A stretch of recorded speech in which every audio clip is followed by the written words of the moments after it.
Good evening and welcome to the February 18th, 2025 meeting of the Camden Select Board.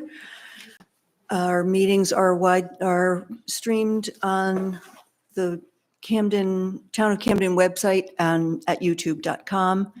And those of you who wish to participate remotely, if you go to our website and then click on the Zoom meeting link, you will pop up on the screen and we will do our very best to acknowledge you. If you've got something you'd like to add to the discussion, just raise your hand and we will do our best to bring you into the conversation. So our first order of business is the public comment on non-agenda items. Before we get there. Oh, right. You just told me how to do this. Before, if you're open to it, I'd like Yes. to make a motion to Yes. move 7B, appointment of budget committee members, to after the consent agenda, to move that action item up, just out of the interest of time and those that might be. Excellent. Is that a motion? It's a motion to go ahead and move 7B to after 3A. I'll second that. Any further discussion? All those in favor? Okay, so those of you who might be here to get your appointment to the Budget Committee, you won't have to wait through the entire meeting for that opportunity. So now, going on to public comments on non-agenda items. Does anyone have a non-agenda item? Please state your name and welcome. Just here once again to inquire about what's going on with the the solar array at Sagamore Farms. And I know that you guys have gotten a letter from Camden that outlines why we think it might be a very good idea to go ahead and do this. And I've looked at the consumer cash flow that Revision has provided, which has all kinds of excellent information, including, maintenance costs going forward. And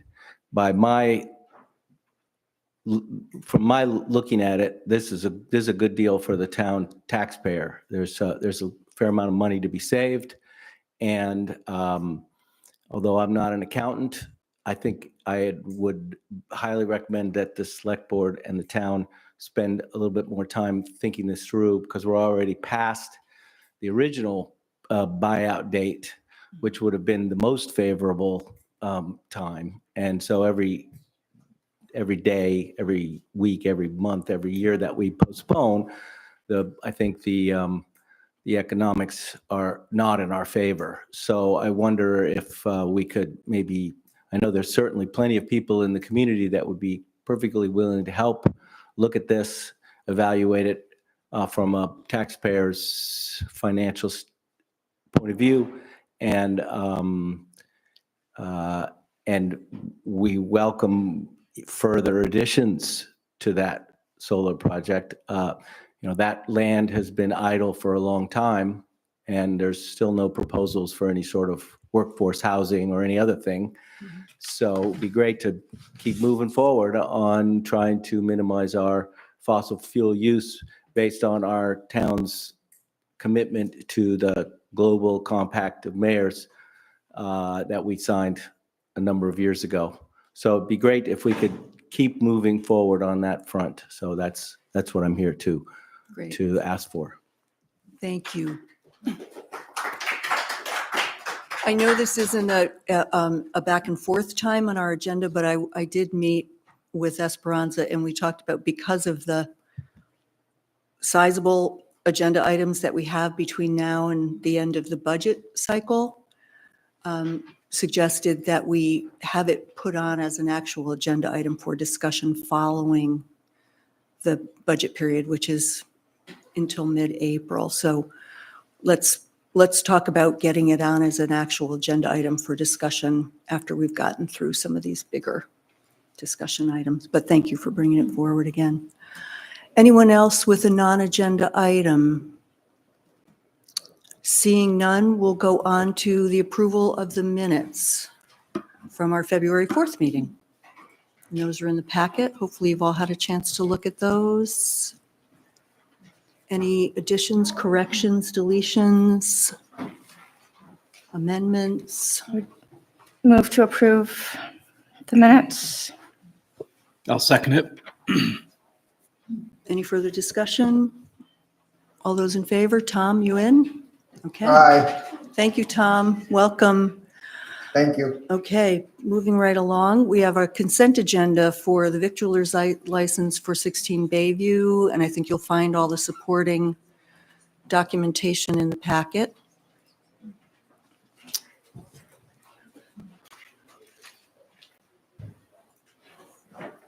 Everybody okay with that? Okay, so we will sign that at the end of our meeting. And we will now just look at the appointment of budget committee meetings, members, which we've moved up to the top of the agenda.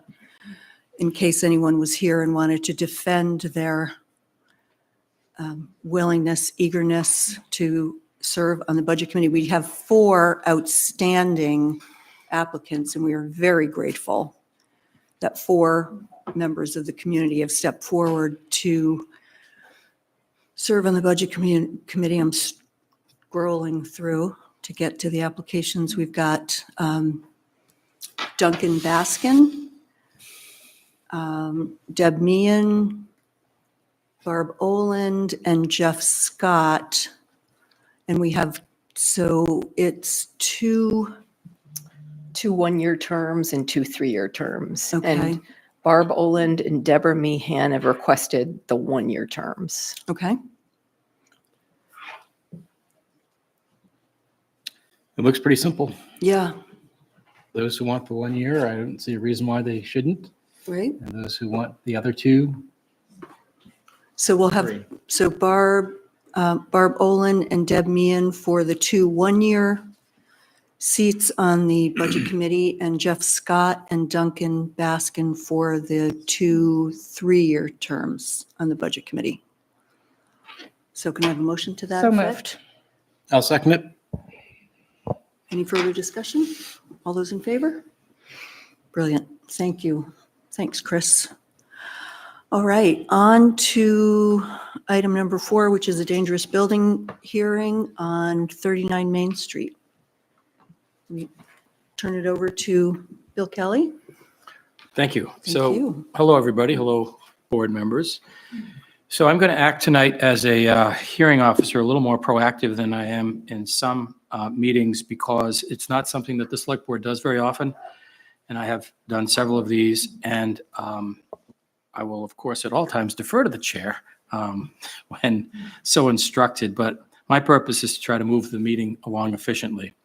So just for some housekeeping items and to explain the process, this hearing is a hearing created by statute in the state of Maine that authorizes the select board to have a very broad authority to listen to evidence and to find facts as to whether or not a building is either a nuisance or dangerous as defined by a particular statute, which is Title 17, MRS Section 2851.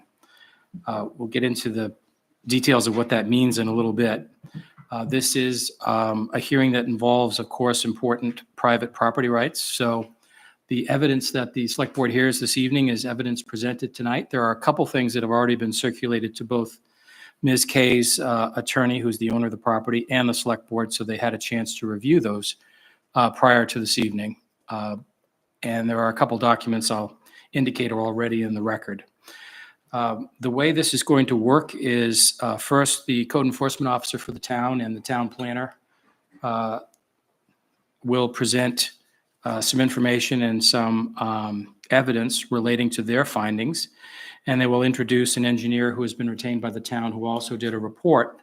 I think boards I've worked with in the past have found it most helpful to have a written order to review after I take the consensus as best as I think I'll understand it. I should understand it. And then you'll review that. You obviously are making the decision. I make no decision making. I'm just trying to be the organizer of what will likely be your findings. So if that makes all sense to everybody, and we'll go along the way and when any questions arise. I do want to mention just a couple things that are now in the record. So just For the record, there is a January 15, 2025 letter to Janice Kay that I sent, which has been provided and served upon Ms. Kay, actually, when this hearing started. That's in evidence, and that, of course, has 2 attachments, and the board has this, which is the statute that I just read from, as well as the engineering report provided to the town by WBRC dated December 18, 2024. So that's in the record already and has been shared. No surprise there. The other thing that'll be in the record is a copy of the present deed showing ownership of Janice Kay. That's in volume 6192, page 297. So we have evidence of who owns the property. There's no dispute about that. I've had an opportunity to speak to counsel for Ms. Kay and make sure we're on the same page in that. And then the other thing that is of the record is a copy of the dangerous building hearing that we're having tonight. That was recorded in book 6194, page 137 of the Knox County Registry. So that's part of our record to show we've met the statutory requirement that a notice was filed in the registry. And then the final document in the record is the return of service of January 17, 2025, when the Waldo County Sheriff's Department served Ms. Kay at her home at 246 Main Street in Lincolnville.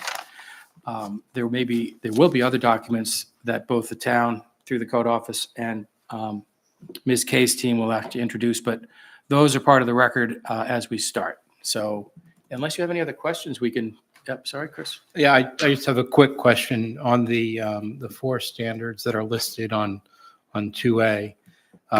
Is it the case that we have to find that all 4 apply? Granted, in each of the all 4, except for the fire hazard, there are ors in there, so I get it, that it's one of those when they mention dilapidation, obsolescence, or abandonment, it could be one of those 3. But where they are divided by a semicolon, do each of those 4 have to be true in order to meet the standard of a dangerous building? Or is No, it, they're all independent. they're all, so one of the 4 is as good or bad Right. as all the 4. So it's not an and for Right. those. It's an or. Any one of those will stand. What I've seen in the past is if you do find it's a dangerous building, I will want you to touch on all of those to see whether or not you do believe or do not believe they've been met, because we want that clearly referenced in the order that'll be drafted later on. But yes, good question. They're all independent review criteria. Thank you. Okay, Good. let's do it. All righty. So there we are, Jeremy. Is the YouTube live stream still working? Got a message from Dan Dunkel saying I that. think it's back on. Okay. Yep. All right. Thank you. Jeremy Martin, Planning and Development Director for the town, also an alternate code officer, code enforcement officer for the town. Clint Beveridge, the code officer and chief building official, is also here tonight. We are both certified by the state of Maine to do this work. We're both certified in building codes and standards. I guess I'm just going to start and then I'll hand out some materials after I'm done. On or about September 11th of 2024, Clint and I, again, Clint, the town CEO and chief building official, and myself, the alternate CEO and planning and development director, conducted a site inspection of 39 Main Street. Again, we're both certified by the state of Maine to do this work. Based on the condition of the building and our concern over its structural integrity, we sent a notice of violation via certified mail on October 4th, 2024, and it was received on October 7th, 2024, and we got the signed card back. The NOV details that we found that the building at 39 Main Street to be a dangerous and unsafe building with unsafe equipment. Specifically, and I'm just going to read this from the notice of violation, but I think it's important to summarize this. The Maine Uniform Building and Energy Code, MUBEC, is in effect in Camden. MUBEC references the International Existing Building Code, IEBC 2015, which is adopted with amendments statewide. Chapter 2 definitions, section 202. General definitions defines dangerous and unsafe as follows: Dangerous is any building, structure, or portion thereof that meets any of the conditions described below shall be deemed dangerous. 1, the building or structure has collapsed, has partially collapsed, has moved off its foundation, or lacks the necessary support of the ground. 2, there exists a significant risk of collapse, detachment, or dislodgement of any portion, member, appurtenance, or ornamentation of the building or structure under service loads. Unsafe is defined as buildings, structures, or equipment that are unsanitary or that are deficient due to inadequate means of egress facilities, inadequate light and ventilation, or that constitute a fire hazard, or in which the structure or individual structural members meet the definition of dangerous. Again, that definition was, I just read to you. Or that are otherwise dangerous to human life or the public welfare, or that involve illegal or improper occupancy or inadequate maintenance shall be deemed unsafe. Specifically on September 11th, we found structural supports that are failed, completely degraded, severely compromised, and are no longer providing support. Additionally, the building appears to be leaning or shifting into the adjacent building, which is the Smiling Cow building. In addition, we found equipment as defined in the 2015 IEBC, plumbing, electrical, heating, fire protection, air conditioning, and other mechanical facilities that are related to the building services as unsafe. Specifically, we found that there are sewer, water, electrical, and propane lines that are attached to and run under this building that, if structural failure occurs, could have severe and potentially catastrophic impacts on adjacent properties, municipal and state infrastructure, and the public. The building code also states that building structures, and this was part of the NOV, that building structures or equipment that are deemed or become unsafe shall be taken down, removed, or made safe as the code official deems necessary. The notice of violation is still active.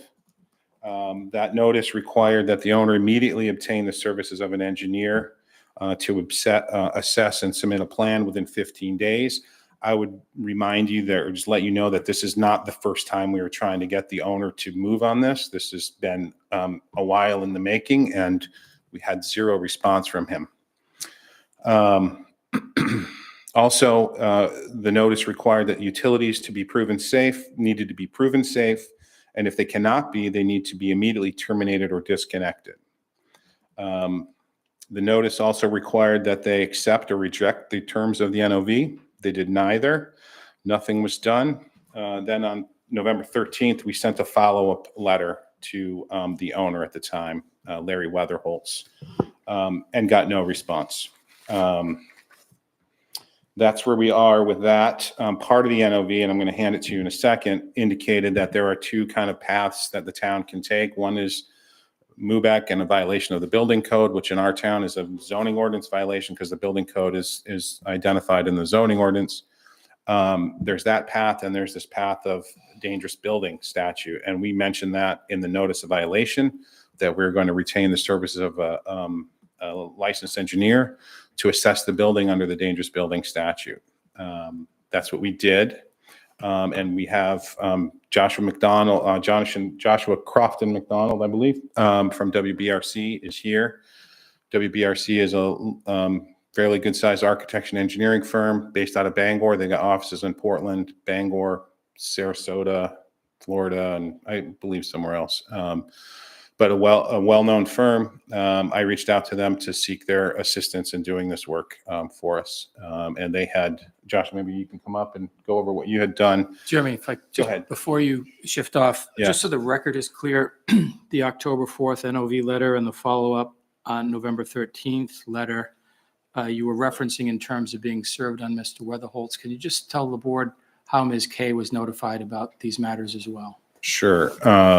Ms. Kay was copied on the notice of violation that went out on October 4th, and she was copied on the letter that went out on November 13th.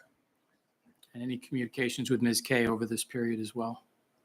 There were random instances where Ms. Kay would come in and meet with me, ask what's going on with the building, what can she do. She's not hearing anything from Robbie. Robbie is Larry's partner in the building. And, you know, there was that kind of communication, Bill. For the record, that's the kind of communication that we had. And just, I don't think there is no dispute over this, but just so the board members are aware that during this time, Ms. K was the mortgage holder of the property. So that's why these notices, as I understand it, were CC'd to her. And just wanted to make sure you understood that part. Yeah, and I would just add that Miss K did come in to see me. She knew that this notice was going out. I think she was struggling with, maybe this is my interpretation of it, but she was struggling with what was happening with the building, or why Robbie and Larry weren't doing anything to address the issues. And knowing that she's local, being in Lincolnville and the mortgage holder, I felt it was prudent and important to copy her on the notice when it went out.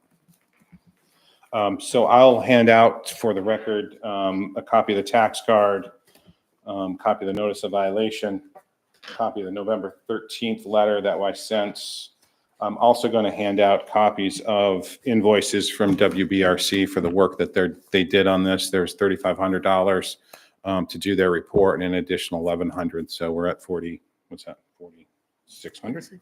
I'll hand that out to you all, and then a copy of the dangerous building report from WBRC as well. And I will introduce Joshua Crofton McDonald, who again is one of the engineers from WBRC. He prepared this report. There were 2 engineers here from them, but Joshua, take it away. Would you like me to hand this out after? Yeah, but those notices that you sent out in the letters, it's quick yes or no, those we had seen before, correct? The notices, did we see all of them or only some of those letters? I believe you've seen them. I think I talked to you about them, that a notice was going out, if I Okay, recall good, correctly. thanks. Because I think you asked if, at the time, if it was certified or something. Yeah. As I recall. And I Yep. said it was. So yes, it would be great to have the letters now. Can we hand out my report? Sure. That way, because it's got pictures and kind of just go over. And that's what what's we've in got in there. our packet, Yeah. correct? The report from WBRC. Do you have that already? in your Yes. packet? Okay. They have that. You got another. If that's okay. And then I'll hand you while I'm here.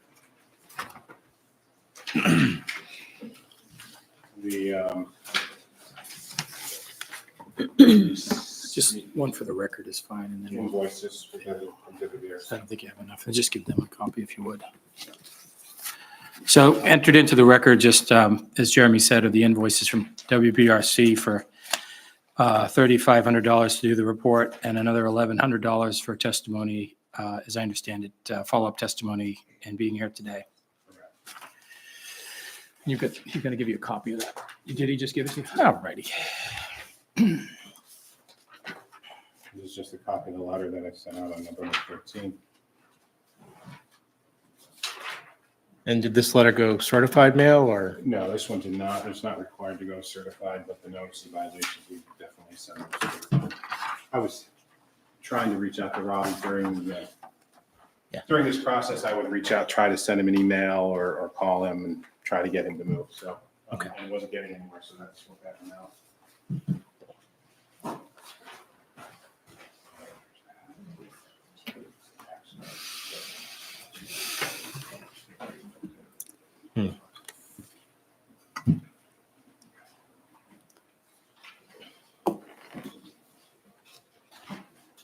Sorry, Joshua.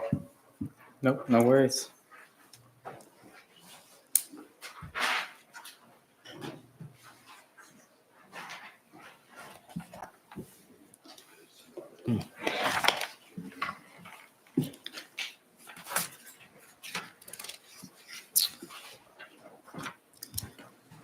All right, good evening, everybody. So my name is Joshua Crofton McDonald. I am a structural engineer with WBRC. Our firm is based out of Bangor right now. Like Jeremy was saying, we got a couple offices kind of throughout Maine and up and down the East Coast. Just so you guys have a background, so our scope in this process here was pretty narrow. We went to the site and we inspected the building and gave an opinion as to the, evaluated the building in regards to the dangerous buildings statute. And a list of our conclusions is right here in the report. And so what I'd like to do, just so that everybody's on the same page, is I'd like to kind of go over the report a little bit here so everybody understands what we saw, the conditions of the structure, and sort of the pieces of it that we are noting as dangerous.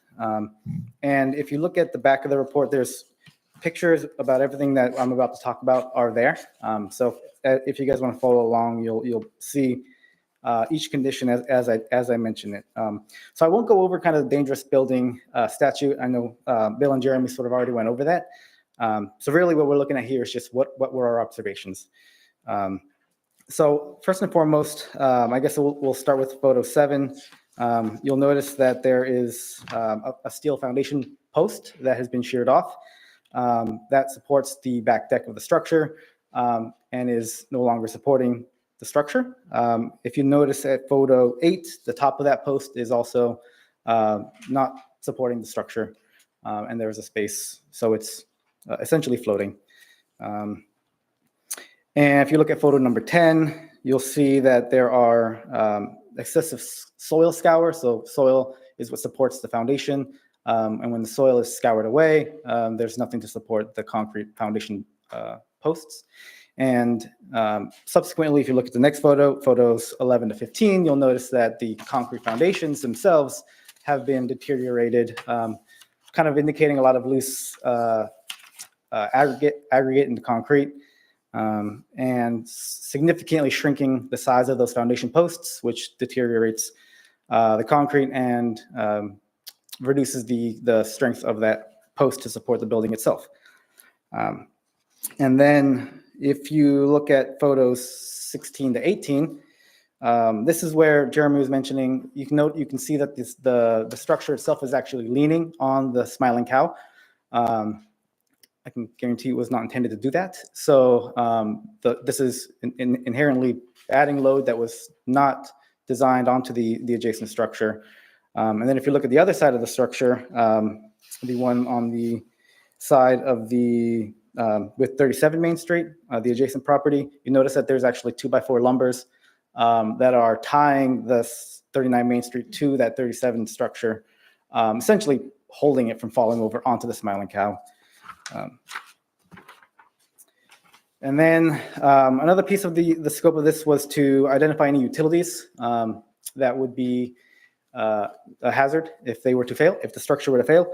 And you'll notice the second page of the report here, we talk about a couple of the ones that Jeremy did mention. If you look at photo 23, there is some electrical conduit that is exposed hanging below the structure above what is typically a dam and impounded water. So if the structure will fall down, anything that's associated with the electrical of the structure as well as adjacent structures will be submerged. There is a propane gas line, if you look at photo 24, that is below the structure, as well as multiple unprotected outlets, photo 25, and electrical conduit that is also coming from the adjacent structure to 39 Main Street. So in the event that the structure were to fall down, all of these conduits, which are tied to adjacent properties or below adjacent properties, would go with it, hence posing this hazard to the community. So that's the extent of our observations and what we were scoped to do within this process. I will ask you guys, offer some opportunity for questions. Bill, if you have anything you want to include in this process. Just go through your conclusion, I guess, so that it's clear for people listening at home and on the record. I guess that's the assessment section at the back. Yep. Yeah.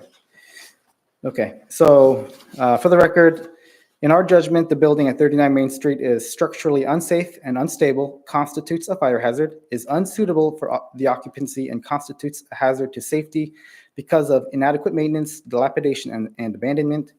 And the building is dangerous to life and property per the standard of the Dangerous Building Statutes, Title 17, Chapter 91 of the MRS 2851.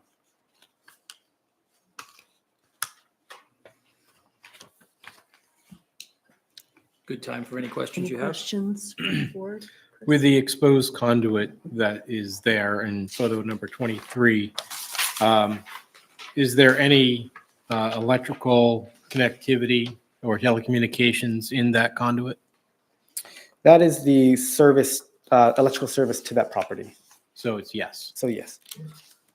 And then the same thing for the propane line that's underneath there that doesn't seem like it is connected to anything in the picture?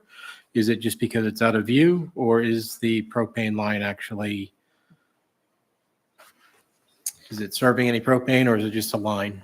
That's fair. We were not able to determine where it came from or where it went. Can I jump in there? I did follow up on that one. Because previously, I think I alleged that it was attached to, or runs to the Camden Deli. I've been told by Tom Rothwell that he does not use propane at the Camden Deli, and that it actually runs to Buttermilk Kitchen. It's providing propane to Buttermilk Kitchen from the propane tanks are actually on the other side of 41 Main, up in the towns and the library park area. There's an old, I think years ago, license agreement, maybe not even one, for propane tanks that are up there. But that's where the propane goes from the propane tanks on the other side of 41, underneath 41, or 43, underneath 43, 41, 39, 37, and then getting to 35 is where the propane serves. All right, Chris? Yep, thank you. Can I just, for the record, clarify then? So looking at photo 24, which is, I think, where Chris started, it looks like that particular line dead ends, but there's an active line above it. Is that what we're seeing where that top arrow is pointing? That galvanized line, yes, is the one that the arrow is pointing to, is the one that is the propane line. Thank you. And the other piece is on photo number 8 and 7, where I believe it is photo 7, the steel foundation post that's broken and not really attached.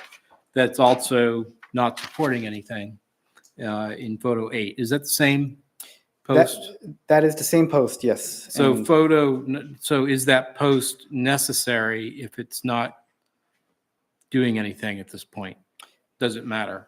yes, because as of right now, the way the load is moving, it is now kicking the load to another structural member that it was not intended to support that load. Thank you.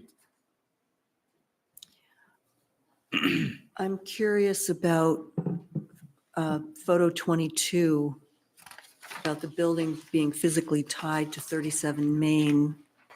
Does that appear to have been a recent, perhaps, attempt at mitigation there? Or what would be your interpretation of that? Was there any record of a permit related to that? It looks new in the picture. I'm just wondering if there was some attempt at some mitigation that was done. Yeah, I'm not so It's certain not on the clear to scheduling you of when you. that. Yeah. Yep. I'm going to say that that's a tough one to answer that question. There's a lot of work that's gone down on there without permits. There's lots of work that had permits, but I've gone through all these files. I didn't see any permit for this type of work. I mean, I find it curious with two different owners Yeah. that the properties would have been structurally tied together. I find it Perhaps interesting too. unbeknownst to- I also find it interesting that some of these buildings like this one were attached to Main Street Bridge, Mhm, DOT's bridge, without any permits, without any right and title to do so. mhm. This is not the only building that has that issue that's attached to Main Street Bridge. Again, DOT's bridge. So, that happened at some point. It does not surprise me that other things happen at some point, especially down there. I think, I don't know. I think most of you have been down there for I'm just going to go back to when the McGuntacook River Advisory Committee did the tour down there. I think you look underneath all these buildings and you kind of, when was that done? How was that done that way? I think there's a lot of that underneath those buildings, and I'm not being critical, but I'm just trying to answer your question. Not easy to answer that question. Yeah. Allison.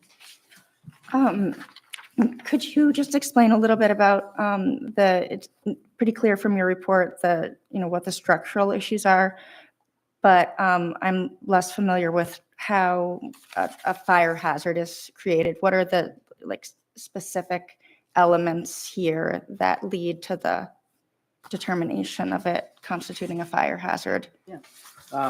So when it comes to a fire hazard, it mostly has to do with the fact that there was exposed conduit, electrical conduit below the structure, hanging over the water, hanging over exposed untreated wood.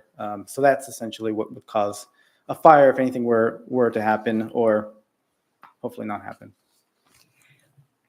Were you able to determine if the service lines for the electrical for this building, as well as maybe the sewer, can be, are they completely separate from the other buildings? Can service be shut off to this building without impacting the other buildings? So it's a good question. If you look at photo number 9, you can actually see in the center there, you see those electrical service panel for the most part. And you see that the conduit comes down and goes underneath that deck, sort of page left here. So that is the service to the structure. That conduit, as you can see, kind of goes up and over to service various portions of the building. As far as I'm aware, I did not see anything that said that service continued past this structure onto the next one. It did originate from underneath 37 Main Street. So to answer your question, could you cut the service off there and not have it affect any other structure? Most likely, yes. It's not then running to the Smiling Cow also? And not as far as I could tell. Okay. It does not run over to the Smiling Cow. I'm not sure if anyone else has seen something different, but And then what about the sewer? Were you able to tell if it has an independent sewer lateral or?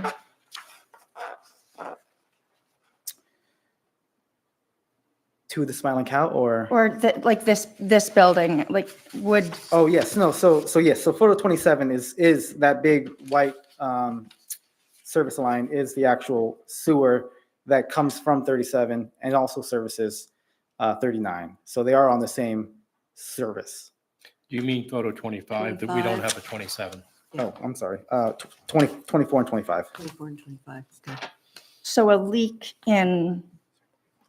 that's actually not permitted by the ordinance, but so a leak in, I think one of your other photos noted that there was not a lot of room for movement. Like if the building were to shift, Yes. it doesn't take a lot for those pipes to crack. And so it could potentially cause leaking coming from other places Yes. also. Yes, exactly. So the nature of those PVC connections is they're very rigid. So if the building were to move or continue to move or collapse, then it would most definitely pull out that service to 37 or break it off somehow, and that would cause sewage issues. Yes. Yeah, there actually have been sewage issues there before, but okay. And then just one more thing, were you able to determine the origin of all of the extension cords, or did you track everything from its source to its destination, or not always? The building itself is not safe to go inside. So all of our inspections, and I should have mentioned this early, all of our inspections were done from the outside and from below. So we did not go into the structure itself because we believe it's a dangerous structure. Mhm. Is there anything inherently wrong or illegal about having an exterior outlet underneath the building? That was a good question for an electrician. Yes, I'm not sure. I don't know the electrical code necessarily. Jeremy, do you know? If there's anything, we pointed out the electrical outlet in 25, and I know that might not be super awesome, but is it a code violation or anything else? Yeah, I'm not an electrician either, but I would say that it's not it's definitely not an exterior, arc fault protected, weatherproofed outlet. So that would be a code violation, and extension cords are not permitted You cannot use extension cords except for seasonal type of displays or temporary use. Extension cords underneath this building are there permanently. There's nothing temporary about them. Any further question? Ken, did you have a question? Yeah, thank you. Oh. Thank you. I was just wondering, is there any evidence of anything being shifted in the recent past? I don't know if you can even notice that, but what I'm getting at is, can you tell if any shifting is imminent or has happened recently? So our inspection was, a single day. So I don't have information on sort of how it's kind of continued to shift or shifted in the past. But I would say that, I think there are historical pictures out there that will show you what this, the post, especially in the back, looked like prior to our inspection. And as far as I'm aware, it has continued to shift. Showing that the building is continuing to sink down and move. Yeah, thank you. Just to follow up, I mean, stated a different way, with what you have observed under there, are you concerned that it will shift with the way the loads are being shifted? Yes, absolutely. It is leaning up against the adjacent building. So, I mean, I guess your question is it perfectly fine? Is it, unless the Smiling Cow moves, is it going to fall down, right? It is leaning on the Smiling Cow, and it is tied to 37 with these 2x4s. So, either that, to Allison's point, was done recently, I'm not so sure, but that is what's holding this structure from continuing to fall and shift. I just want to follow up on something you said in passing, but you did not go inside because you're concerned that it's at a point where it's not safe to go in it Yes. because it may fall down? Yes. Because of the weight? Because of yes, people walking to the structure, it could fall down. Thank you. Is there any concern that if this building was not there, that it would harm either building on either side? In other words, is the Smiling Cow also leaning on it, or the other building, the deli, is it using this building for structural support? I don't have a good answer for that. Okay. That's too bad. What does it take to get an answer for that?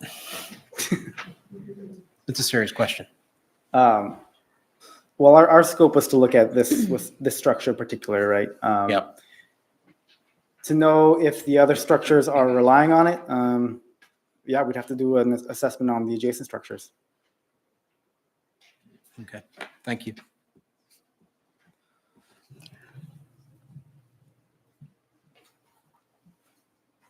Any further questions? Okay. Is there any reason to be concerned with that? Are there any signs that the Camden Deli looks very straight and structurally sound to just the layperson's eye? The idea that the Camden Deli would somehow be relying on the structural support of a building that is Right. known to be leaning into the Smiling Cow seems far-fetched. I think it seems far-fetched too. I would add that I do know that the Smiling Cow, there may be some issues underneath that building, but I do know that they have done some significant work in the past to maintain their structural elements down there. I also know, and Clint's here, I know he's been down underneath with the owner of Camden Deli when he did some recent repairs down there. Clint, I don't know if you can speak to that at all. You want to try to answer that question, but my gut says, and I'm not a structural engineer, but you take that building, this one away, the other buildings are still going to be standing there, and they're not relying on this building. It certainly appears by all images that we've seen and looking at this building over the last couple of years that this building is relying on the other buildings, not the other buildings relying on this building. And the bridge too factors into and the this bridge, for that's the- another point. Not for the Camden Deli, but for, Yeah, excuse me. By no means, I'm a structural engineer. Obviously, every year we have to be certified with many different codes to be able to do inspections and stuff. But in my opinion, that the only reason why it hasn't moved further is because the Smiling Cow is holding it up. Basically, it's hit. If you look underneath, you can see at the front of the buildings on both sides, they are about 18 inches apart from each other on both sides of the buildings. So the Camden Deli and the Smiling Cow. But in the end, on the rear side, it obviously is hitting against the Smiling Cow. And it's been that way for a while, because if you look at the siding of both, they've just sided up around the building.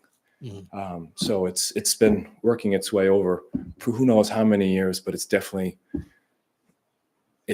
not the way it should be. And it doesn't take anyone too educated to know that it's not correct. And that's why we're in this position now and why we're here. With some of the other questions, some of the electrical, I will say from the other buildings like the Smiling Cow and 43 Main, the electrical does come underneath 39 Main. So those would have to be shut down or removed while this work was done to repair 39 Main Street, because the utilities do go under this building that supply the other two, 41 and 43 Main Street. Yeah. Thank you. Yep.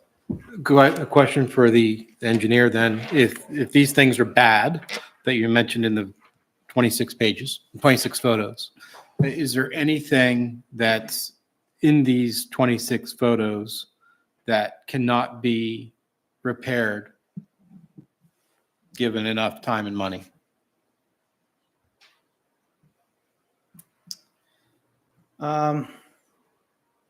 Well, anything can be repaired with enough time and money. So I'll tell you that. But I think that's a question probably for the owner's engineer and sort of what they're comfortable with doing. Yeah, we haven't looked at sort of repairability of the structure ourselves. Okay, thank you.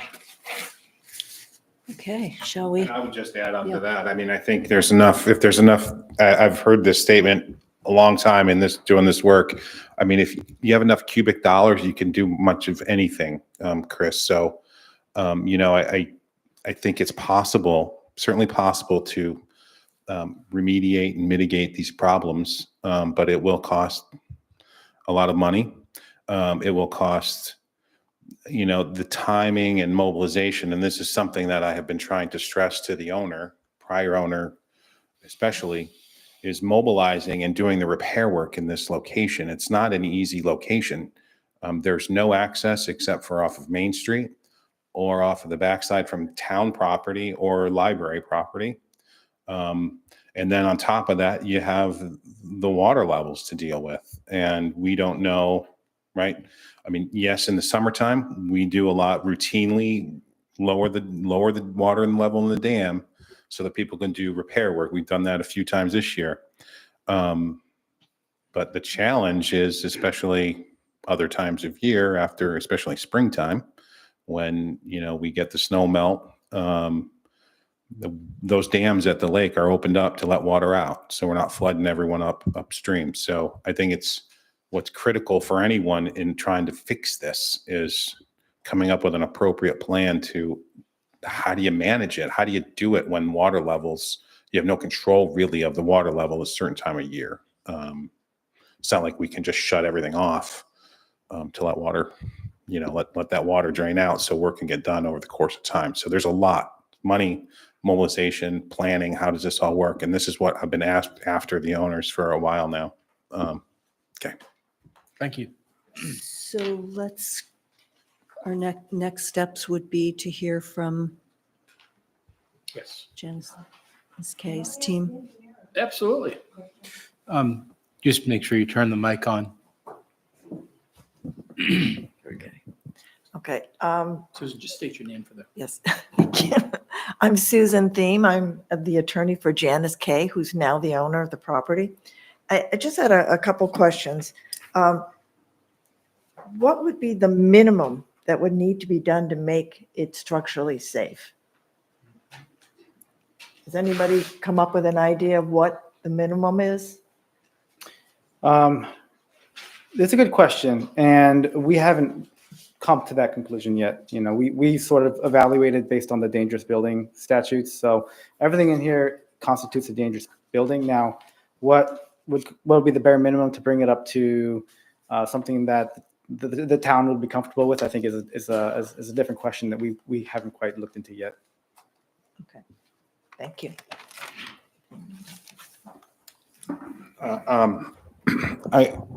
If I don't mind, if I can just chime into that question, is I have heard for a while now from Larry Weatherholtz and Rob Ara, the former owners, that they had Proc Marine looking at doing something, and I was just provided a copy of something today from Proc.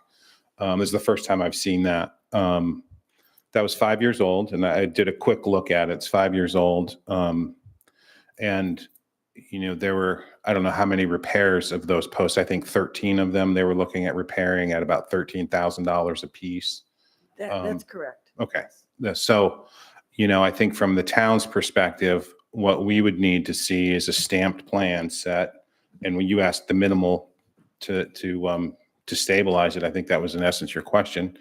We would need a stamped set of plans, and we would review those with our, engineers to review that.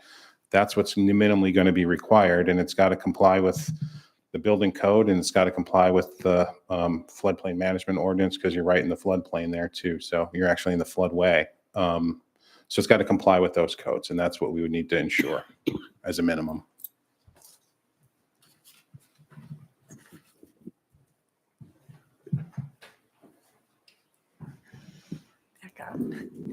Okay, I just, a couple comments, and then I'm going to have Kevin Hall address, I don't know if you need me to go up to the podium or. Whatever, we can hear you, whatever you're most comfortable long with. as you can Would hear you me, like her at okay. the podium? No, that's fine. That's why Well, there, that's we fine. put the mic over there so that she Okay. could go ahead and use it.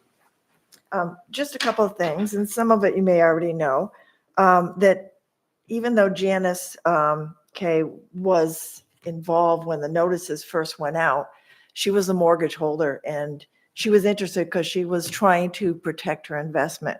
There wasn't anything she could do. She couldn't order the repairs at that time, and did try to get Larry to do something, and he never did. We will be providing copies of the report from Proc.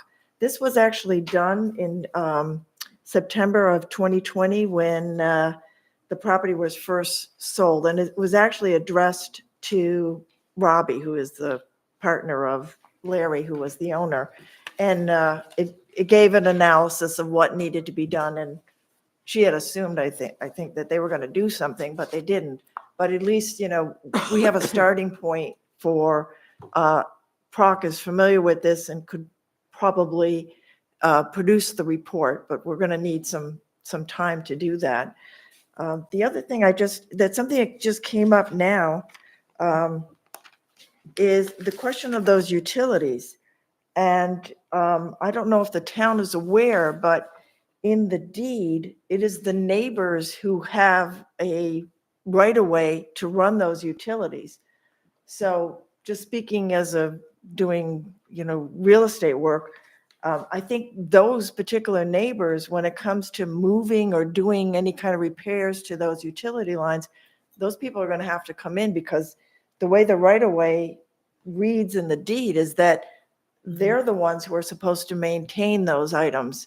So, I want to make sure that that's clear, that that's not the responsibility of Janice K. Those are the neighbors who are getting the benefit from running those utility lines. And I think there's a copy of the deed in the record, and that's on page 2. There's multiple rights of way of various items, but there's one in particular for utilities. And, okay. And so that's really all I wanted to say at this point, but I wanted Kevin Hall, who is my paralegal, and he's also the agent for Janice. He's been doing most of the talking with her about what the plans are and the time that she needs for those plans. Thanks. Thanks. Hi, I'm Kevin Hall, as she said. I think Janice acquired the building sometime in the late 1980s or early, it's between 1991 and 2011. For a 20-year span, she operated a retail store there and contributed to the community, paid taxes, and she's got, a real attachment to the downtown Camden historical aspect of the building. And now that she, on February 7th of this year, she formally accepted a deed in lieu of foreclosure for the property. So she effectively became the owner on that date. If you look at the deed that was conveyed to her, was dated, I believe, as September or October, I don't have it in front of me, of last year. They held it in abeyance and didn't record it. They actually recorded it and didn't make her aware of it. I think for fear of, the ongoing structural issues that are being addressed tonight. But be that as it may, and up until that time, she had no real control over the course of the remediation efforts that needed to take place. She obviously didn't receive by certified mail the actual notice. She was copied on it. I don't think she was served with it, though. But it's her intention at present to ask the board to consider extending out the time that you would make a final ruling on this. And I think, if I'm not misunderstanding this, and maybe Bill can speak to this, that the framework of the order, which would likely eventually be issued as far as a dangerous building statute goes, would extend out the time that she has to help with some remediation. There was some talk about whether or not the adjoining structures have standalone issues. And one thing jumped out at me when I was just taking a look at it the other day in the Smiling Cow, the rear pillar that's supporting that corner of the Smiling Cow is actually beginning to go askew too. So there may be some communal effort between adjoining property owners that would need to take place, or at least some dialogue there to get everybody on board. Janice has every intention of enlisting a project manager, obtaining a stamped plan to make the remediations, understanding that the first and foremost matter that needs to be addressed is a structural issue, which would be to restore the pilings. I'm not sure. Proc Marine report here talks about being grandfathered, whether or not the original pilings can be, reinstated as they are, replacing the concrete pilings, doing all that logistical work, and then in stages addressing the plumbing, electrical. If there's I'm not sure because it's a commercial building, if there's a sprinkler system that would be required, but those are things that would come in stages. But I think to stabilize the building, first and foremost, so that to ask the board to take into consideration that, as Jeremy was saying, that there's going to take some serious coordination of effort. But if the building is stabilized, obviously it would be a long ways from a certificate of occupancy being issued, but it would relieve the immediate necessity for the town to, remove the building, which I don't think, from a historical standpoint, anybody in the town of Camden would really like to see the building removed. I think they'd like to see it restored and, made whole again structurally. So that's the direction she's headed. Janice is currently on extended vacation in Australia.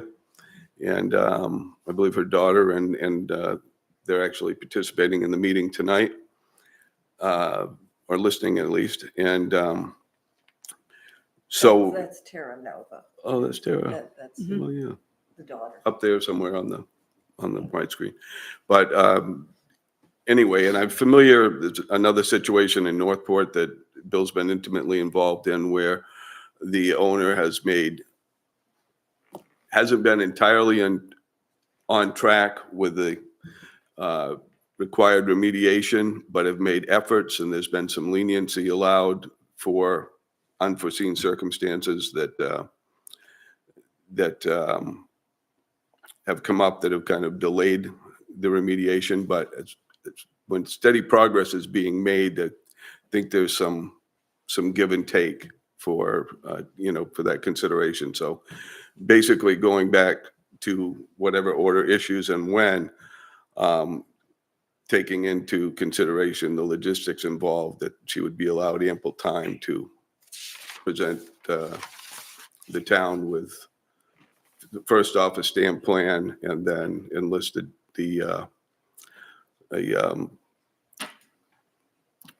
project manager to oversee all steps of remediation. But initially, it would be to stabilize the building. The other final consideration, well, as you said, is attached to the other buildings and the utility issue, but there's also the main DOT issue. I'm not sure. Janice is well into her 70s, and she's not completely up to speed with what the DOT has for intentions of replacing that bridge, whether or not they're going to be somehow compensating abutting landowners. That's happened up on the project on Route 1 in the aqueduct. I was part of that because I own property up there, and the state compensated me a pretty large amount of money for, I think, a 5-foot wide right-of-way. They needed over 800 feet of property up there. But there's that consideration too. What does as a DOT, I don't know if anyone's even looked at the engineered plans that they've set in place for that scheduled repair. But it may well serve the town in terms of the congestion issues and the reconstruction issues to do a temporary stabilization and then work with the DOT in concert with that project to make the final repair. So there's a lot of contingencies out there, and I think that pretty much addresses everything that she's concerned with. But she does have, Janice does currently have the means and the ability, now that she has full ownership and has the authority. Before, she was not responsible for something obviously she didn't have control over. Now she does. So the final part of it is that during all this, she is likely going to continue a marketing effort to sell the property in whatever stage of completion the remediation is taking place. And part of that would be that whatever prospective buyer would be buying it subject to completing everything that the town is requiring it to be done to restore the building. So the end. I just have a quick follow-up. Early on in your statement, you mentioned a timeline of when a deed was signed or when it was held in abeyance, et cetera. You kind of lost me there for a bit, and maybe some other people too. Oh, Maybe I'm you could sorry. express that timeline of when ownership actually went back and when was it documented and what does the town deed office have to say about it? You said it really quickly and I kind of missed some of that. Okay, yeah, I'll address it because it's more of a legal question. The deed that she received, but it was a rather unusual situation because generally when you get a deed in lieu of foreclosure, you have a foreclosure action started, and the seller, in this case Larry, would have been in touch with her and said, hey, I'm going to convey it back to you. Do you want it? But that didn't happen. Instead, they apparently, without telling Janice, I've never had this situation where somebody signed a deed to somebody And then they held it for a The- while. Who's, I'm sorry, you're losing me with the somebodies and the Oh, okay, theys. I'm sorry. Can you state who the Okay, people the are? deed came from Larry Weatherholtz to Janice, Okay, and he signed it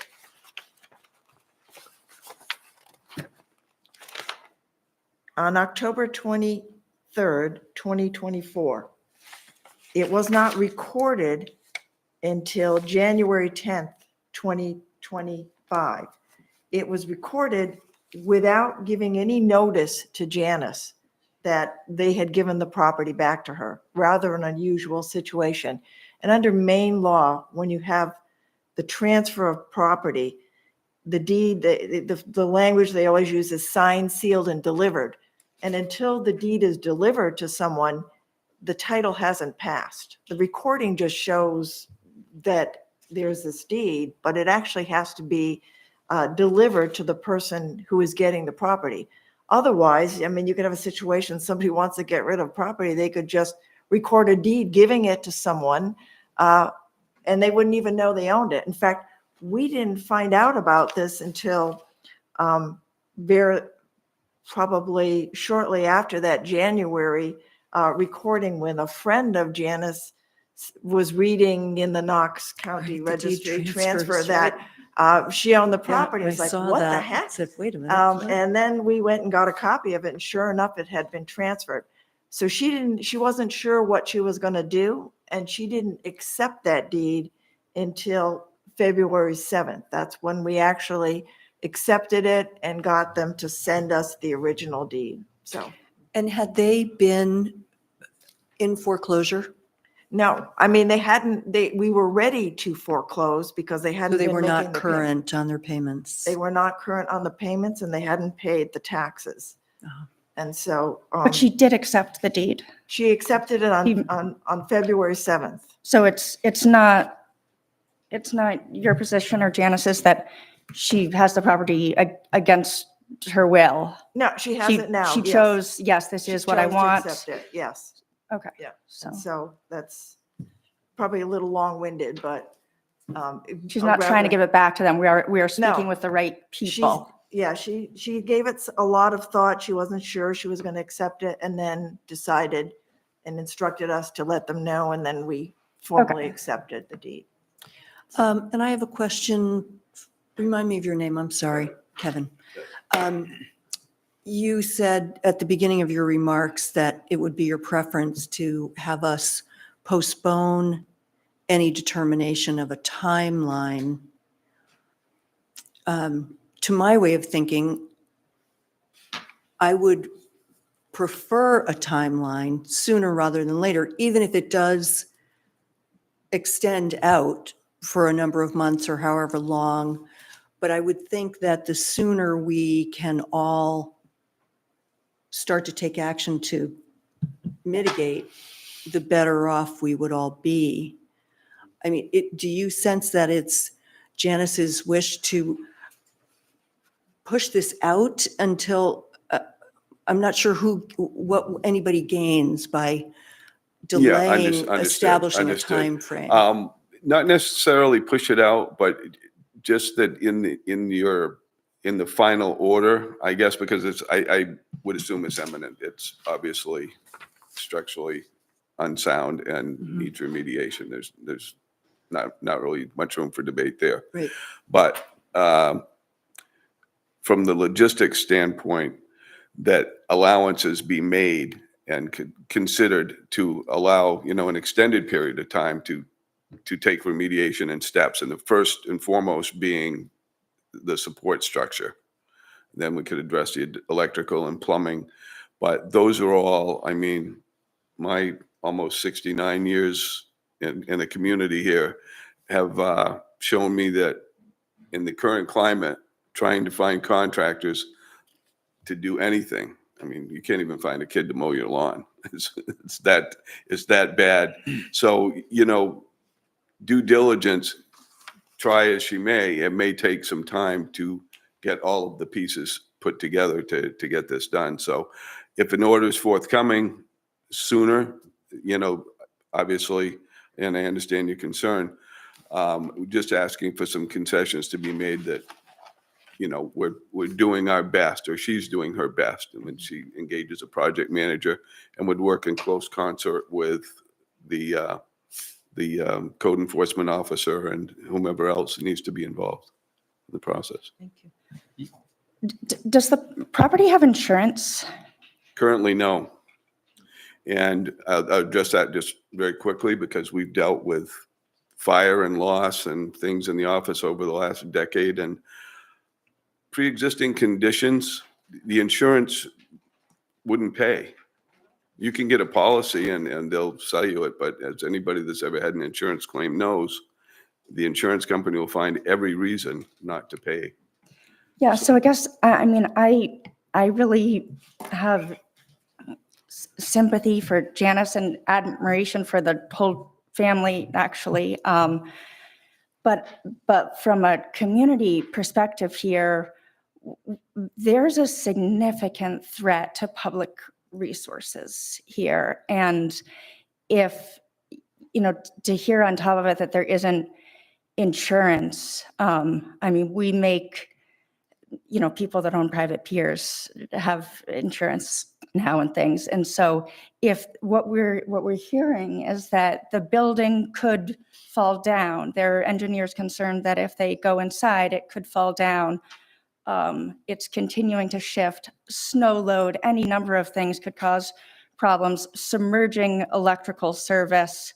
I'm not even qualified to know the full extent of the public damage that could happen from that, but anybody can see that if the building falls, it goes into the reflecting pool impoundment and then down into the harbor and all of our marina infrastructure. And Yes. there's just no way that as public officials, we can sit here and listen to that and be willing to put everybody else's infrastructure in jeopardy. Understood. If I could just jump back in there. I've spoken to Janice. This week I'll be attempting to obtain insurance. The reality is insurance companies won't pay if there's pre-existing conditions. So it's because they're afraid something will happen. It is difficult.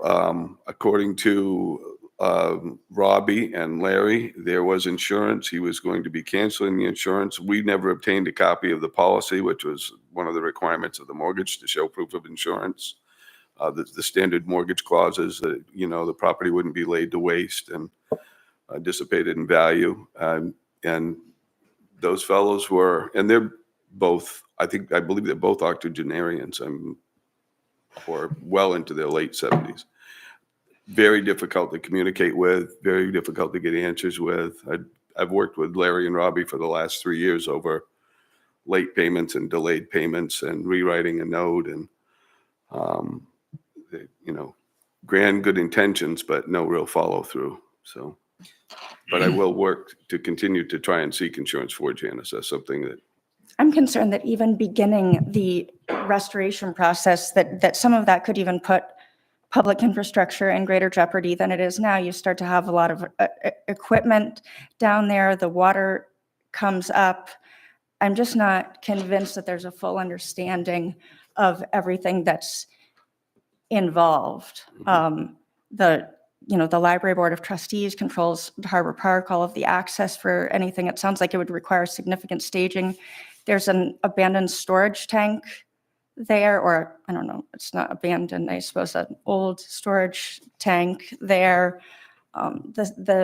Just mitigating the transport of sediment as those pilings are removed. It's a really big job, and that's why you see that a lot of the people that have these buildings that are right there on the water, they're just constantly out there every chance they get. I could give many examples of just, staying right on top of it, because a massive mobilization isn't possible under certain circumstances. And I think that's where we defer to a stamped engineered plan.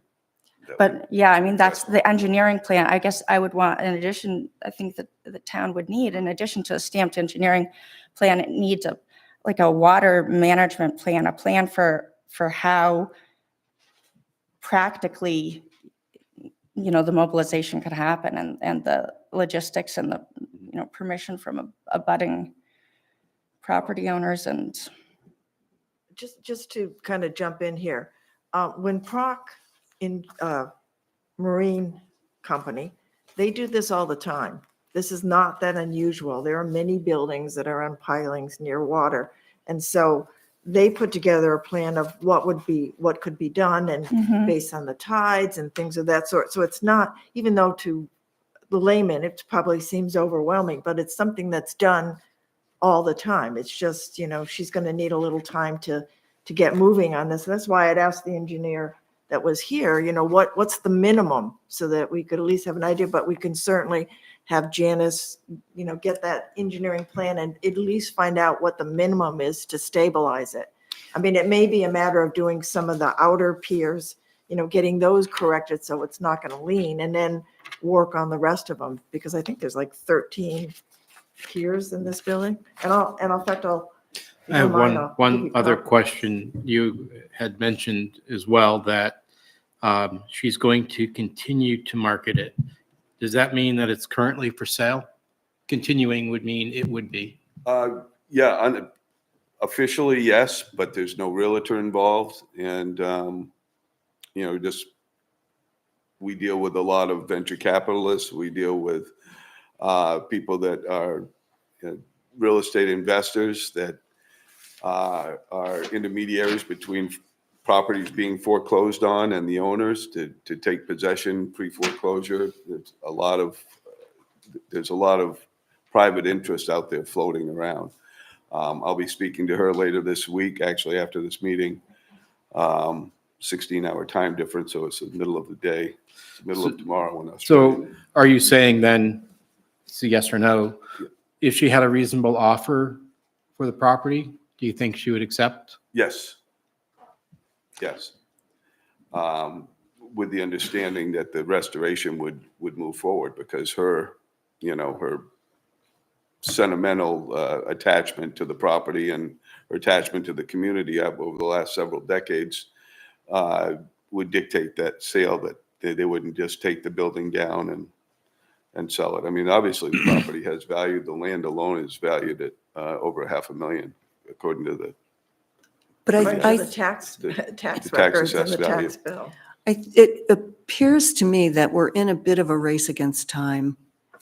And I know that the marine engineers and construction folks are way behind because of the significant storms that we had last January.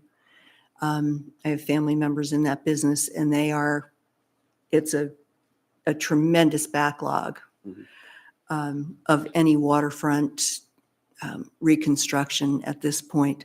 So my concern is, what, short of having Proc on site in a short time frame, we're looking at a really hazardous situation that's getting worse every day. We've got a significant snow melt that's going to start anytime. We hope the temperature will rise. But this is a very active situation. Mhm. And so I think that I know my concern, and we will get the sense of the board, but extending this out indefinitely is not really in anyone's best interest. No, I think you appreciate that. I would agree. I'm just Yeah. asking that in consideration of this, that there be some latitude, that, things are moving forward apace, but there may be some unforeseen circumstances that would delay some of that. It's not a huge building, so it's a relatively minor undertaking, I would assume, for Proc. Just at a glance, and I haven't looked at it. I wonder if that's true. there's permitting involved. There's a lot of Yeah, stuff. there's a lot, but I mean, the actual job, once it's there, I mean, what is it, like 24 by 30, like 700 and something square feet? It's not a huge building. I mean, I can, if you don't mind. Could we get a recommendation? Just a couple of things, thoughts on this. It is, you're right, it's a small building, relatively. It's pretty small. I think the struggle, one of the challenges from my perspective and our department's perspective, is that it's in the flood zone. The building value, assessed value, and I think Kevin brought it up. I think the dollar value is really in the property and not the building. The building's assessed at $126,000. Proc's estimate back in 5 years ago in 2020, it was at 160, I think, 160,000.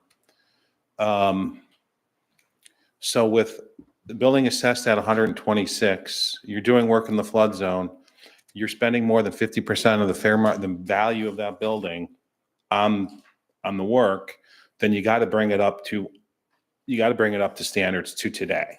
So, I think there's room. Cost. What's that? At today's cost. At today's cost. So I think there's room to try to come up with like an interim stability plan, but the reality is that there's a lot there, and the access is one thing, and I appreciate, trying to figure out how to do this, and we need to, but we've got the access and we've got permitting issues, right? We've got to get permits from Army Corps and DEP. Those don't happen overnight. And depending on what the solution is, and one engineer might be able to convince the department that it's a replacement structure and convince the Army Corps that they had permits in the past, which no one can ever do because Army Corps doesn't have historical data really very well. So I think there's a lot here that needs to be thought about, and it needs to happen imminently. I've been talking with people that have offered to buy this property. As I understand, they're no longer at play. I think they're still interested, but things have to move. And our concern, I think Clinton, my concern being the building officials, is that we still have this, yes, dangerous building process you guys are working on, but we still have this notice of violation. We find that this building is dangerous. And if we can just put it off and say, yep, we understand they're working on it. Does Janice have the resources to pull it off? I mean, as I understand in talking with and I hate to bring that up, but it's as a reality, in talking with the folks that were looking to purchase this, it was, I think, $40,000 for the engineers to come in and do the plans was $40,000. And then on top of that, like the PROC plan, that's not a stamped plan. We wouldn't issue a permit based on that what PROC submitted. So there's just a lot at play here. And PROC, I know they do a lot of work. They do a lot of great work. But in talking with, and I think, Susan, you brought it up, I'm sure PROC is out 2 to 3 years for any work. So there's a lot of going against us. I wish there was more going for us and for this whole process. We're here to try to figure it out and be agreeable to a plan, but it's got to be realistic. We can't just, let's figure it out. And we'll figure it out over time. There has to be some sort of defined dates here. Otherwise, we'll just be in a pickle down the road. And, I hate to see the building collapse or structurally fail and these utilities. And I appreciate that others have an easement for utilities, but I assume that those easements, and I'm not an attorney, but that you actually have to maintain the building so that the people with the easements for the utilities can actually have those there and not be attached to a building that is potentially going to fall and rip them apart. So from my perspective, if you're going to come up with a temporary plan, the engineer needs to get hired ASAP, and then they got to figure out a plan ASAP. But then in the meantime, we got to figure out how to deal with the utilities to make those safe. Because if something happens in the interim, we don't want propane to just be spewing everywhere when we know we have kitchens and, lots of burners going. And we also don't want sewer to get into the river. We don't want or electrical problems. We just don't want any of that to happen. So I think something needs to move forward that also takes into account those utilities and gets those safe and stabilized while we're working on this temporary kind of stability plan, which is what sounds like they're offering. Okay. Thank you. I have a couple of questions. One has to do with the value, just out of curiosity. So let's say the building came down, was deconstructed or fell down. Is there any value remaining in the land? Without the building there, does the land have any value, or does the value of the land disappear along with the building? I think you look at the tax card, has it assessed at $500,000 or so, and it was a lot in a subdivision.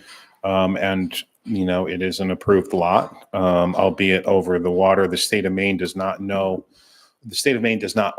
the land underneath the river. They regulate that stuff, right?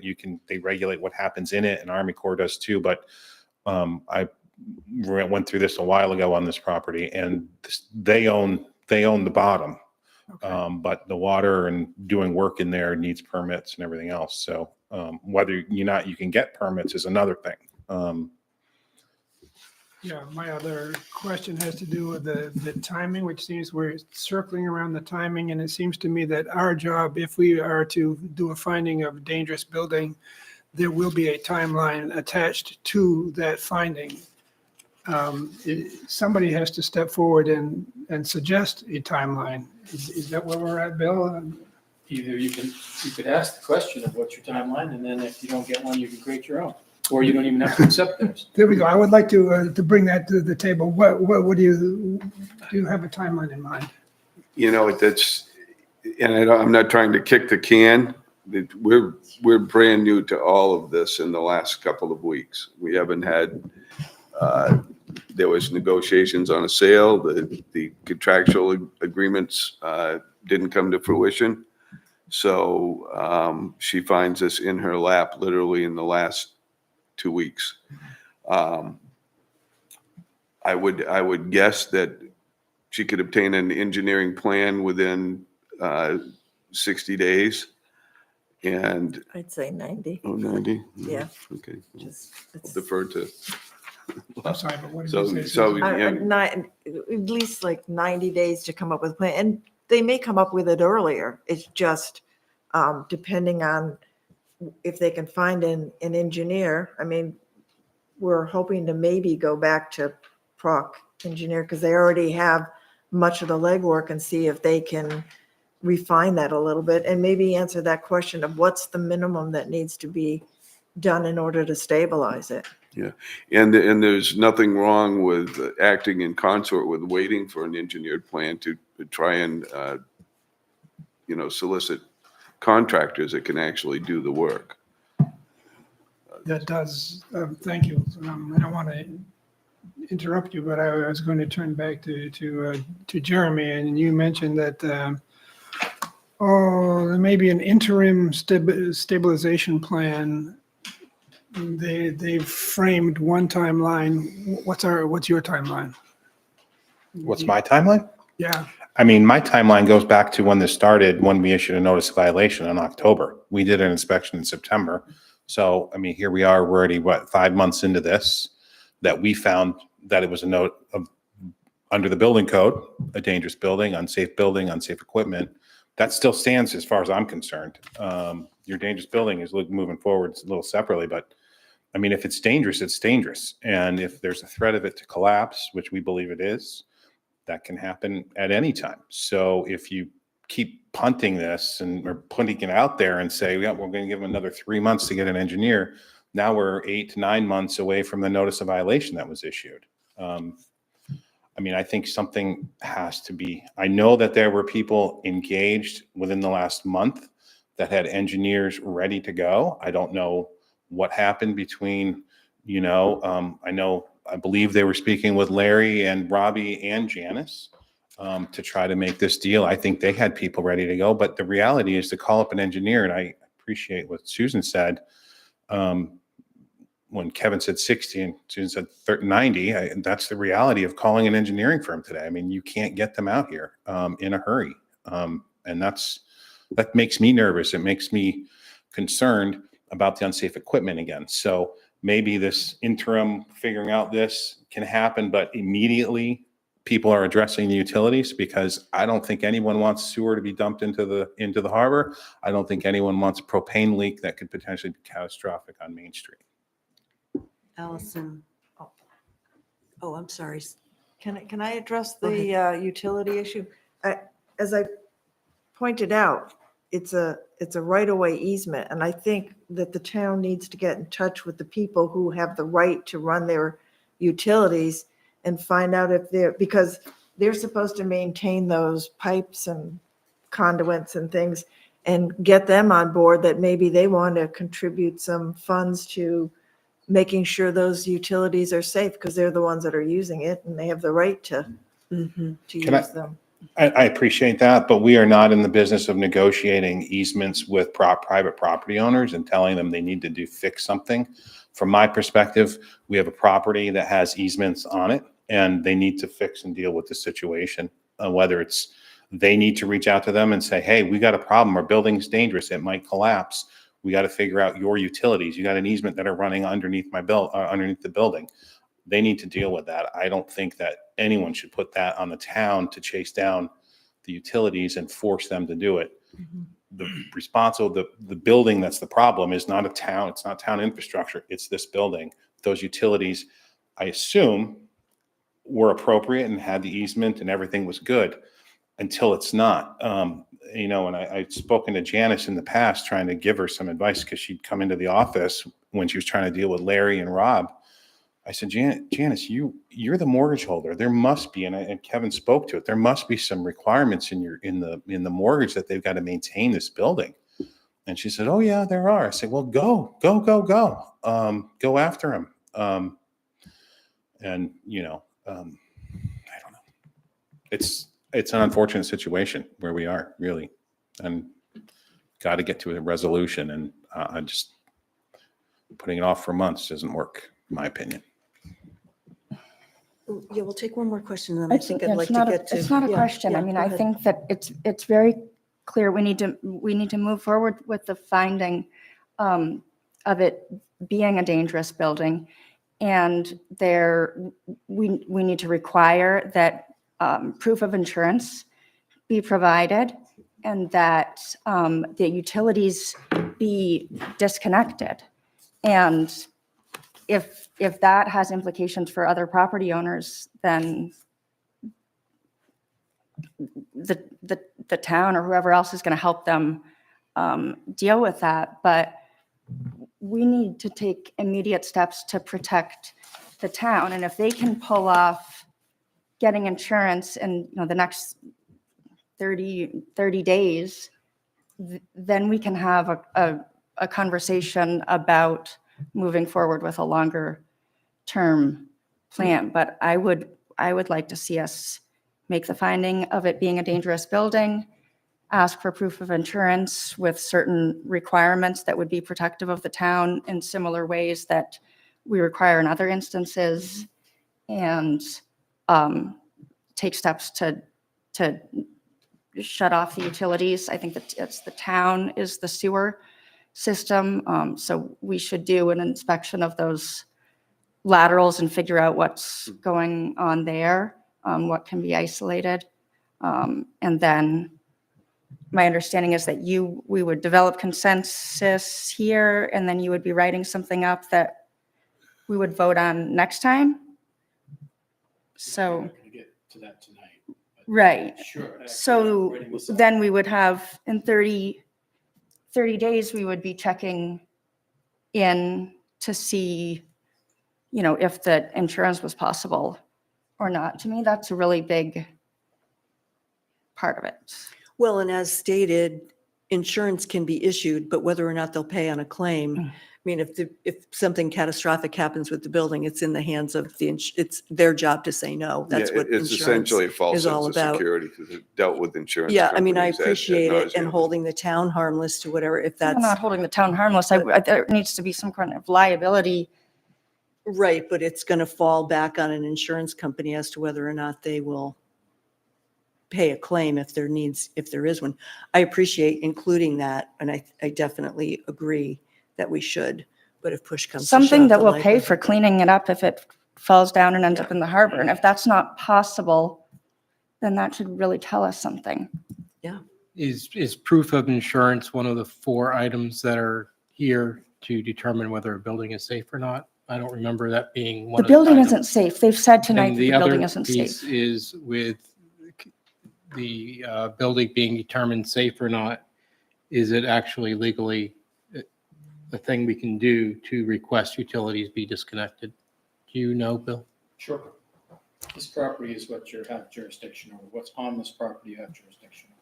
Whether or not there's some private contracts that are around. Your mic is not on. So to answer your question, sure. This property is what you have, the owner is on notice. And by the way, just so you all are aware, the owner's been on notice of all of this process from the beginning when she was a mortgage holder.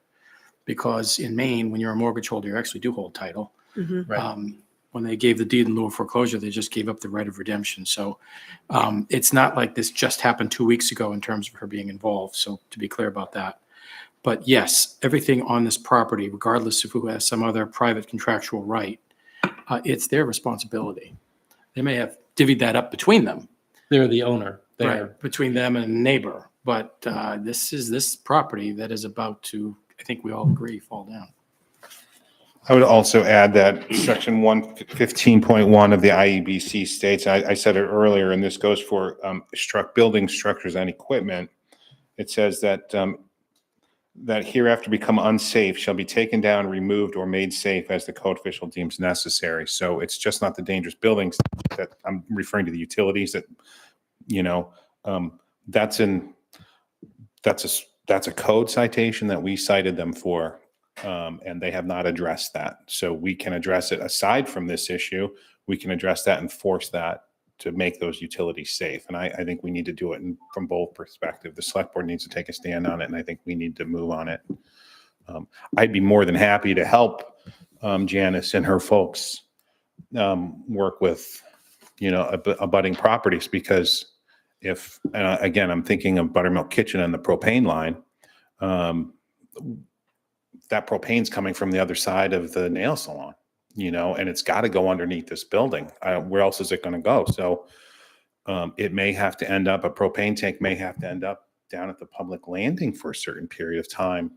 I'm just throwing that out there. I just Even don't have know. permission to be in Harbor Park. I understand that. It's in I propane understand. tanks in the flood zone in town property that was never supposed to. There's a lot of problems is. going on here. There is. I agree with you. I'm trying to figure them all out and I mean, resolve the them. Library Board of Trustees has jurisdiction over all of that. We don't have the right to say, oh yeah, it's no big deal if there's a Right. propane tank there. They have control over that. Yeah.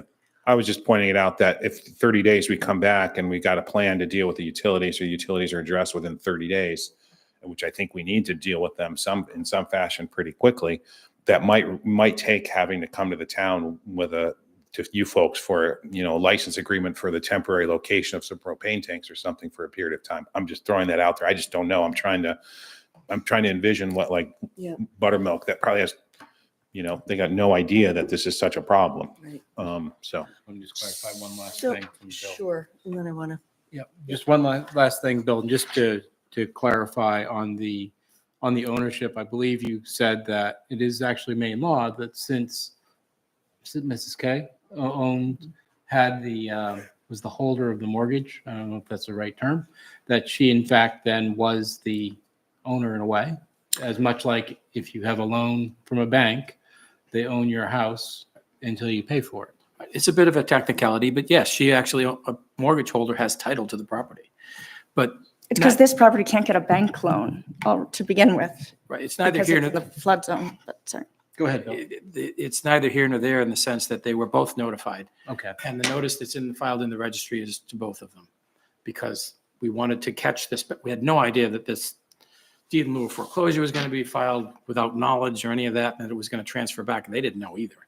But it's not as if this process was not known by Ms. K when it started, and back in October. So just to be clear about that. So February 7th isn't the start date, even though that was the deed going back to her. That's the day they accepted it. But yes, but it is important for you to understand Ms. K's position, and I think they've described it well in terms of how this has evolved. That's just one of your considerations, but the building itself is your primary, obviously. so procedurally, that at this point, the specifics, we may need to hammer out over some time. We've got our chief concerns.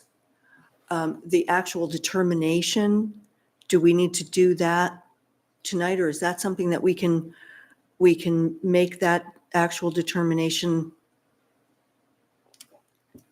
included in the specific requirements that we're going to put forth? At some point, yes, you will.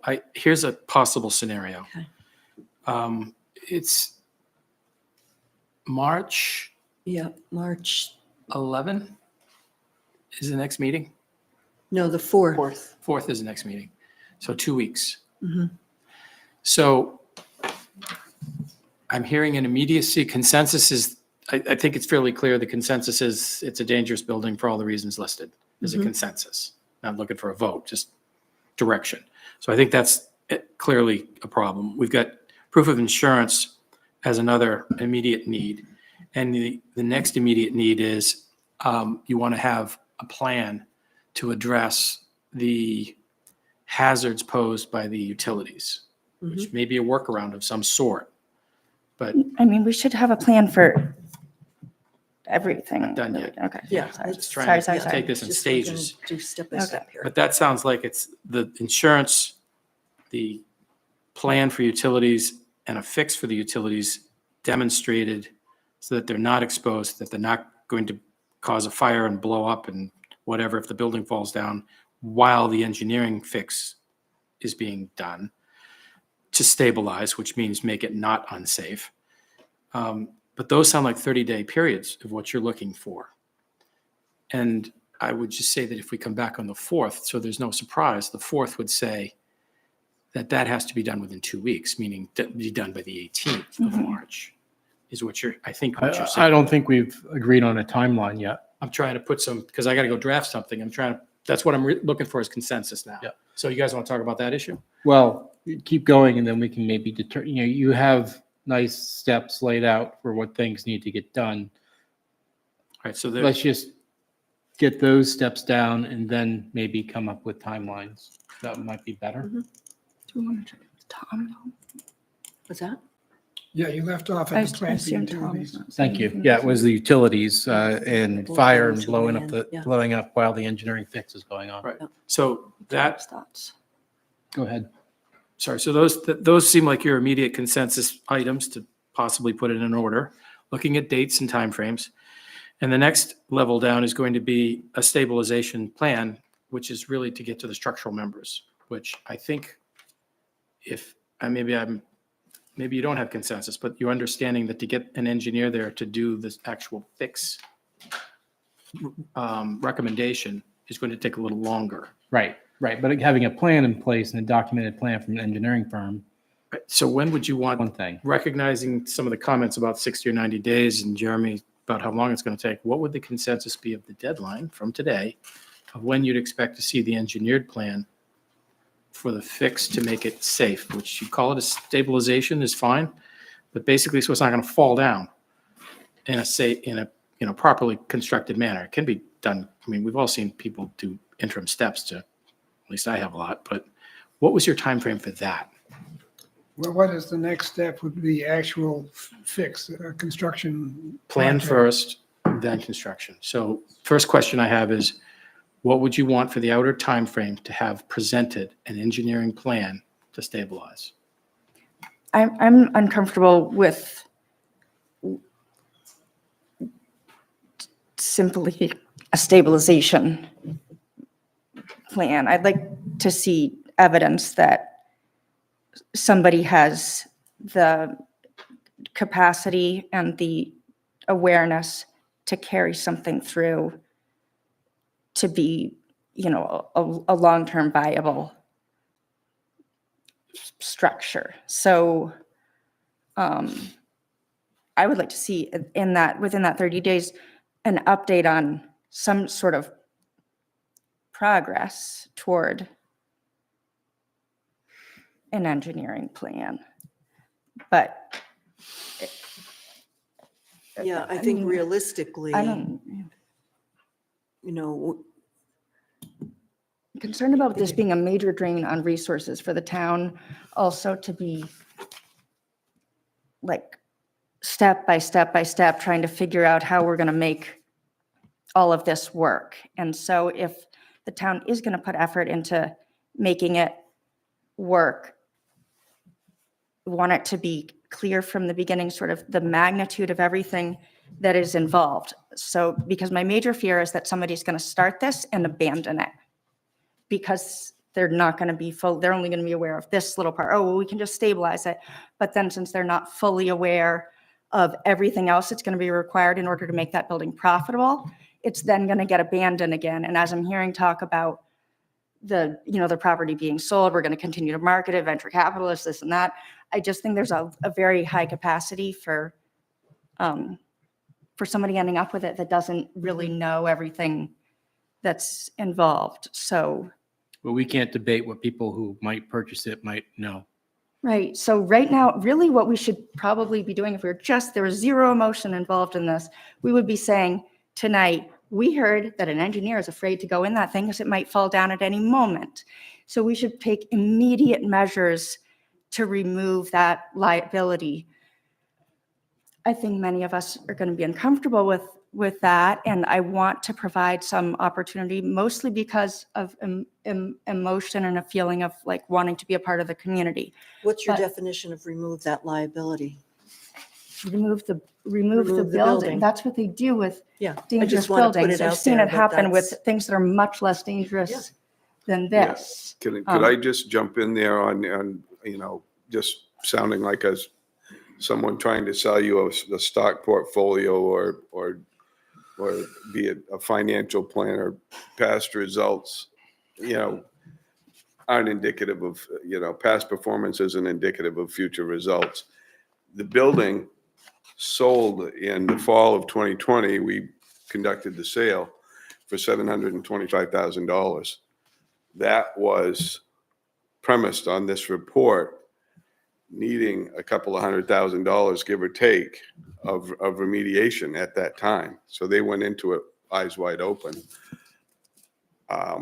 And I don't- chose to ignore it. I mean, honestly, after seeing this report, that's what kind of has gotten me a little bit more worked up, because to see that I had no idea that this existed. I assumed that everybody was pretty unaware because, the water's filled up most of the time. Nobody can see it. You just assume everything's kind of okay. And so that had been my level of thinking, like, okay, they didn't know. But to see this from September of 2020, with all of these problems, and then to actually see like, oh, I can see that post here, and it's much worse than it was before. So they knew there was a serious situation and chose to ignore it all of this time. And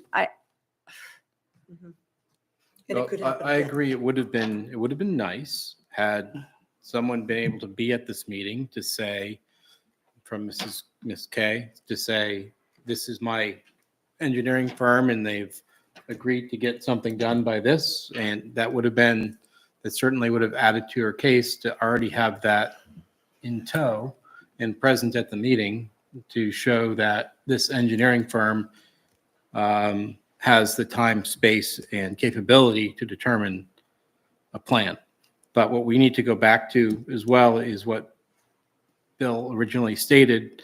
We've got some pieces and steps that need to get done. And then what we should do is come up with reasonable dates for those steps. If we agree to those steps, then we need to come up with reasonable dates to go ahead and allow the work to be done. It would have been nice had someone been here from an engineering firm that was already hired and in place and agreed to do the work. But we don't have that, unfortunately. Right. Jeremy? Can I just add, I'm just going to get to the kind of the brass tacks of this thing. The PROC plan back in 2020 was $160,000. And hiring an engineering firm, what I've heard from the prior people that were engaged to try to purchase this building, was going to cost them $40,000 to get an engineer involved at the present time to rapidly get a plan set. And they were going to have work possibly commencing as early as in March. So that's $200,000. Again, going by the PROC plan, it's probably not exactly accurate, right? 5 years ago, that's 200 grand. Do we know? I'm just throwing this out there. You're asking for Mrs. K's team to do X, Y, and Z within 30 days. do they, and something within 90 days. And I don't know if it seems relevant to me. I would be asking this question. I mean, do they have the resources to pull this off in 30 days and in 90 days? I'm just asking that question because the prior owner, right, Larry and Robbie, walked away, handed the building back to her. And I've heard from Mrs. K that she doesn't have a lot of resources to try to jump into this. That's what she had told me in private conversations. So I'm concerned that we're in a place where we're just, I think, I don't know if that's where Allison was going, but there's a lot that needs to play out here. And we don't even know if there are resources available to do any of this. Is that a And normal thing? How would a board normally, do you have any recommendations for us, Bill, on how we could protect the town, proof of financial capacity? What is a typical thing In to a do? private situation like this, the best solution, in my opinion, is instead of getting a bond or something like that, is that the property owner will be required to issue have her bank issue a letter of credit to the town, which can be drawn on for resources. So it's almost like a check. So a letter of credit, performance bonds, are things we see in building codes and ordinances sometimes in terms of how you're going to secure the permit you're about to issue, let's say for a subdivision or something. Performance guarantees are available through insurance companies, but they're not very handy when it's a private party. They're not used to it. They don't understand it. It's not what the insurers are used to doing. So I would say answer your question, something along the lines of a letter of credit to the town's benefit would be the vehicle. And just so while I'm talking here, Could just that so cover the liability part of like a damage or something too, like in terms of? well, you could require if they're going to have the opportunity to fix, that they indemnify the town. You can require that for damages. Particularly in this situation, I think, you have broad authority. You could, just so we're clear, just read what the statute says, that after you have this hearing, what you can do is make an order, quote, prescribing what disposal must be made of the building.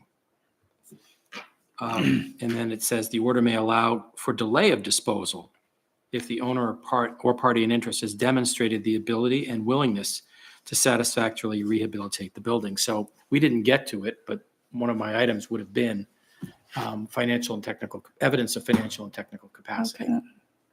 I mean, But if you're feeling so strongly that you don't even want to give timeframes, you just want to demo the building, then in terms of where you sit tonight, you could say to the owner, demo it within 30 days, and if you don't, we're going to. That's an extreme remedy. I But am it's- willing to provide, to me, it seems all very unlikely that this is going to come together, but I would like to provide the opportunity to be convinced that the technical and financial capacity to do it is there. Okay. And I would like to have that assurance within 30 days. Just, That, yeah, I mean, I think that the reality is we're in the driver's seat, and the mere fact that this report was done in 2020 means that there was, the awareness of the condition of this building has existed for a long time, and no action's been taken. And so that leads me to feeling like we're not going to wait much longer. And so it would be my sense that within 30 days, we either want to see a concrete plan with a time frame and assurances that the financial side of it, that the utilities will be remediated. that they have the technical capacity. Yeah, or we would go ahead and order demolition of the building. Okay. Do you want to do this almost as an interim order, in the sense that you want to see this first part before you want to address the longer term timeframes, which I had started talking about, and I think with some pushback of there's more immediate stuff to talk about. Do you want to do it that way, and that you don't have to have an order that considers everything. You can order these first pieces that you're requiring, insurance, a plan to deal with the utilities right away, technical ability and financial ability. I mean, that order could just address those particular sort of immediate needs and come back again if you wish to then later address the questions I was asking, which is, if assuming that does occur, that's how we'd write the order, assuming those immediate issues are satisfactorily addressed with information from an insurance company, information from an engineer, information from the owner as to capacity. Okay, check, got all those things. Now, if we read on the next page of the order, and by the way, now you have to get the stabilization engineering done by X date, and you have to do the construction by X date. If you're not prepared, if you're not ready to do that, then why don't we do this as an interim order? Well, and I think that would demonstrate that Janice and her lawyer and people that are working for her are acting in good faith. Mhm. Since things have been moving rapidly with ownership. And if we were to set those initial pieces out and then revisit in a month Right. and see where we stand. And if our criteria have been met, then we can look at where we go from there. Does that seem reasonable? But I just- don't know if it's reasonable to get an engineering plan in 30 days. No, I No, don't know it that just- that would be part of it, but And Evidence of, specify. I like the evidence of technical and financial capacity. And I mean, they've heard the types of questions that we're asking here and the concerns. And I think the idea from that would need to be that they would be presenting something that we would be like, oh, wow, these people really thought through everything. They understand what's involved. They understand the permitting that's going to be involved, that all the layers of approvals, and they're demonstrating that they've, are on their way to doing it. Wouldn't need to be if I could just speak to that again, because we're talking about extreme remedies, and Bill and I had a little bit of a discussion late last week. 30 days, we're going to demo it, or else we're going to demo it. I'm assuming permitting would still be in play, whether or not it's demoed or rehabbed, and ask the town to, consider the historical significance of the building and weigh the cost of it. The town, if everything falls through and Janice can't jump through all the hoops and accommodate all the requirements, that the town consider doing the remediation. I don't see a downside to that. I think the building would have sufficient value with a special tax assessed for the town to take the reins and do the reconstruction, at least the structural part of it. I think we're way far away from considering that possibility. And, it's, Yeah, I mean, it's a possibility, but vis-a-vis taking it down, because there's still going to be cost involved. And that I assessment think would fall there's an back to the property owner. immediacy to the work that needs to be done Mhm. because of the condition of the building. And I know that the town of Camden, I think I can, seeing Jeremy's eyes spinning around in his head, thinking, We got buildings we don't already have the criticized where would and the capacity worried about. capacity a come project like from on the that. part of the town Mhm. to take that on from a cost perspective, from a manpower perspective? I would say that's a non-starter. Private entities haven't been able to figure out how to make this building profitable, and So just to sort of bring this around a bit, recognize that if you identify the deadline to have a plan to make the utilities, bring the utilities up to code and demonstrate that they're not going to be crushed if the building falls down while the rest of it's happening, and you say that has to be done in 30 days, well, they're going to have to pay a premium to get somebody to do that. yeah. So, okay, they're not available tomorrow, but you're basically saying, if you really want to do this, here's your opportunity to fix it. As the statute says, the order may allow for a delay of disposal if the owner or party interest has demonstrated the ability and willingness to satisfactorily rehabilitate the building. There's a burden shift here once you decide what the timeframes are. If they're not met, they're not met. And then consequence 2 follows, which may be demoing. I think 30 days is too short. to get anything done. That's what you guys just need to tell me what. It's just too short to get anything done. What do you like? Reasonable. I'm more of a fan of the 90 days, but Would back up a step and say, what is our overall goal? If our goal is to have a stable and safe building in private hands, then we have to recognize that the time frame, we have to be reasonable because we all know how challenging it is. Now, I hear two timelines for two different goals, a short-term timeline to get the technical issues and the financial clarity and a plan on utilities, and then a longer-term goal to get the stabilization plan. And I think, Chris, when you say 90 days, I think it's that. no, 90 days is the first. And it's probably Okay, 90 another days. probably 4 months in order to get an engineering firm's Okay, actual thank you. plan. Yes. So you feel confident that nothing bad is going to happen within 90 days? Oh, no, I had nothing to do with confidence of bad things happening. It is more of what is a reasonable time frame for people to go ahead and get the work done to give them a fair shot of actually doing it. They can certainly come back before that and say, no, I don't think we're going to be able to do that. That's fine. Then we do a different course. But Because- I believe in giving them time to go ahead and get those pieces and the plans in place that we mentioned, like the first 4 items. I've already witnessed sewage dripping from that building. In 2018, there was, it was, had to be, brought to their attention that there was, and this, again, it was the previous owners. But bad things already have happened. So. I still think we need to provide a reasonable time in order to get the plans, the initial plans in place, which would mean, as you mentioned. Insurance? You don't want to. Excuse me, I'm still talking. I'm sorry. Okay. Okay, let's, But you're right. We had mentioned a few things. Proof of insurance, plan to address, and it's a plan to address the utilities.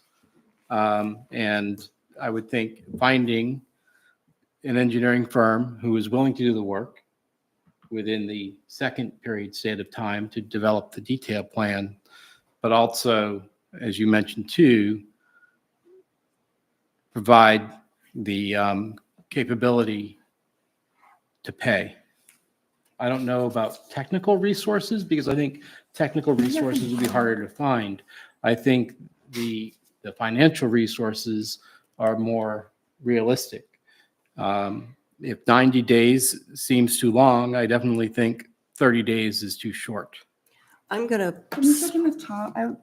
Yeah. I would love to hear what Tom thinks. yeah, I'd like to hear what Tom thinks too, but I'm going to propose that we split the difference and look at 45 days. Thank you. I'm just taking it all in and appreciating everyone's perspective. I think we need to give them some broad leeway. I know it's been a long time coming. I know this should have been dealt with in the past, but I hear that we have a new change. It's not a change of ownership, but it is a change of responsibility. And I'd like to give a private property owner an opportunity, a realistic opportunity to fix their property. So I'm a little more in line with, giving them, yeah, sure. Let's say 60, 90 days to come up with the initial feedback that we're looking for, and then create a timeline for engineering and reconstruction as well. I know that construction is difficult to get done these days, and getting people in line and on board can be difficult. But if you're really proactive about it, you can get it done. I mean, I engage with engineers every week, and we find somebody who's available to get our projects done. So in that regard, 90 days, and then, I don't know, another 30 days beyond that for the next timeline, and another 30 to 60 days beyond that. And then, again, a realistic time frame for reconstruction or rehabilitation. So how about this as a compromise? Because I'd like to move this along. We've had a very, very patient group here as well. If we were to have a demonstration of a good faith effort, so a letter of intent, or if there's insurance, which should be able to be acquired within 30 to 45 days. If it's I available, we just- can certainly do that. Yeah, I just don't want to see us go out 90 days. We've got a lot on our plate in the next 90 days, and I would like to see a good faith effort being made to really, so if there's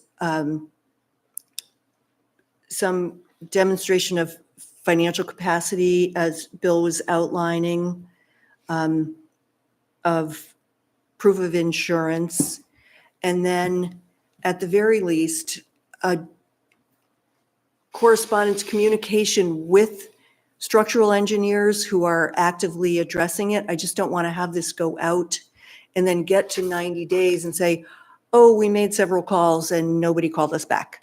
I mean, this has got to happen. And for our willingness to extend the time frame has some real accelerators in it for you, in order for us to feel good at 90 days or 60 days that we did the right thing. We don't want to get into a catastrophic situation because we were willing to just extend this out indefinitely. Yeah. So to that end, if my colleagues are more comfortable with a longer time frame, I would like to see a check-in at 45 days, or if we look at, so it's our March meeting, we have the 4th, the 18th, and let's say the first meeting in April, our first meeting in April, to revisit this with a status report of where you are. Does that seem satisfactory to you or doable? Yes, the one thing I just wanted to mention to Bill is that whatever order you do, if it has to do with the utilities, that she should be ordered to cut off the utilities, because I don't want her to be suddenly, if the utilities are cut off, the neighbors would have a cause of action against her for violating the right of way, so. I think any order is simply going to say, so any order would say that, fix it. We're not going to say, do this to your neighbor. It's just, you're responsible. It's on your property. Bring it up to code. I think that would be the language. So however that works or doesn't work, we don't have authority to cause your client to breach her private obligations. We have authority over the property. Well, the right to maintain it is the neighbors. Okay, but we have a difference of opinion that if it's on the property and it's dangerous, this board, I think, has jurisdiction, regardless of somebody's rights through it. Well, I understand that, but I just, I was looking for a way to indemnify her. So if she does, gets people out there and they has to cut off the, utilities temporarily, she's doing it because she's mandated to make this correction so that the neighbors can't say I don't want her to end up in a battle with the neighbors suing her because their easement's being violated. I understand, but we can't serve all masters tonight. I get it, but I think Well, I'm sure you're clever that you can figure out a way to, it's just, so she can show it to the neighbors if they, I understand your request. They should be concerned too. It would be And- important that the neighbors be Yeah. notified. And just in terms of her commitment, because there was some mention made about this report having been floating around out there. I only became aware of this on last Friday. Oh, yeah, I'm not saying anything Ever about you. existed. I'm sure you seem very sincere and helpful and. Well, yeah, and Please stop. Janice floating around in the I back know of her mind was like, I think they had something done, but I don't know that they ever shared this with her. I had a friend at Proc that dug through their archives. The person that engineered this isn't even employed there anymore, but she found it and was able to PDF me all of the particulars. Okay. Okay, so, I'm not sure where you are yet okay, as a group, because I'm not quite sure what a check-in is in 45 days. So give me some more, how firm do you want this and what do you want? And by what date? It seems like what you're asking for within 45 days is to have confirmation from an engineer, structural engineer, that they're on board to do to get these plans together. That's what it seems like you're looking for. Mostly the evidence of financial capacity. And And technical capacity is what I was I saying. don't need the full engineering, whatever. Right, I No can give- I report, can't no wait, engineering but the report, proof they're that not gonna do somebody that. might be able to pay for it when it's eventually there. That's the biggest thing. The two things you're looking for with the most immediacy is the proof of insurance and the ability to finance the remediation. Is that? Well, what I technical understand? capacity is going to be the team that does it. Yes. Yes, oh, yes. Right. Yeah. But because what we're also being told tonight is that the property might be sold at any point during this whole time. And so whatever we are giving tonight or saying tonight is going to be marketed. So and potentially transferred to another entity. I mean, There would be- Does our decision, Bill, about the timelines and the property, does that stick to the property or does it stick to the current owner?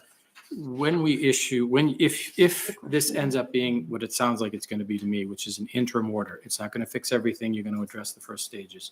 That's going to be recorded in the registry. It's going to run with the land then. It's a timeline to the property Right. so that if let's say it's June 1st is the 90 days, I don't know. That would be whoever owns the property at that time better have those ducks in a row of what we said. I put it this way, if you're going to do an interim order, the statute requires it to be recorded. It will indicate that the hearing is not over yet and that you're now exercising jurisdiction over the property. So anybody buying the property is buying this problem. And Okay. timeline? Does the timeline get Whatever your extended? order is Okay. your order. So All right. and it will be in the registry. So the statute gives you jurisdiction to do this and requires you to record it, basically for the reasons you're talking about. Okay. So it's going to be, there's no surprise. They have to disclose all this to anybody who's going to buy it anyway. So it's not going to be a secret. It can't be. They'd be in trouble, or Ms. K would be in trouble. So it's all going to be run with the property. Thank you. So I'm hearing 3 timeframes. The first one, you're calling it interim with 4 or 5 stipulations. The next one is you want stamped plans by X time. Mhm. The final one is the actual work has to be done by X plus X. Yes. Those are the typical timeframes, yeah. Okay, that's good. That's my understanding. You got it, Ken? Yes, well, we haven't nailed down what what X is for each of those timeframes yet. Do we need to do that all tonight or? I just need you to tell me what you want to have done by what date for the first step. Because I think this is. Go ahead, I'm Tom. sorry. I was just thinking, I don't think it's unrealistic for us to set those timeframes. I think that we could do the first meeting in April for the initial timeframes, which are insurance, financial capability, and engagement with an engineer. I think we can do somewhere around 90 days for stamped plans. It's very reasonable. 90 days And I from think that date or 90 days from tonight? That's 90 days from this date. Okay. And then I think we can set a timeline this generous. Either, we could even go up to a year on no, just because of the concerns about the building. I'd like to see it before the winter comes again, at least for the stabilization portion. What does that mean? Tom, what date, what are you thinking about when you did 30 days, 90 days? What for completion of stabilization? Winter for stabilization. November I mean, we 1st. could set it as 6 months? December Yeah. 21 is the first day of winter. no, I'm sorry. We don't have enough. I would need more information before I'm willing to sit here tonight and say that building is going to be okay until such and such a date.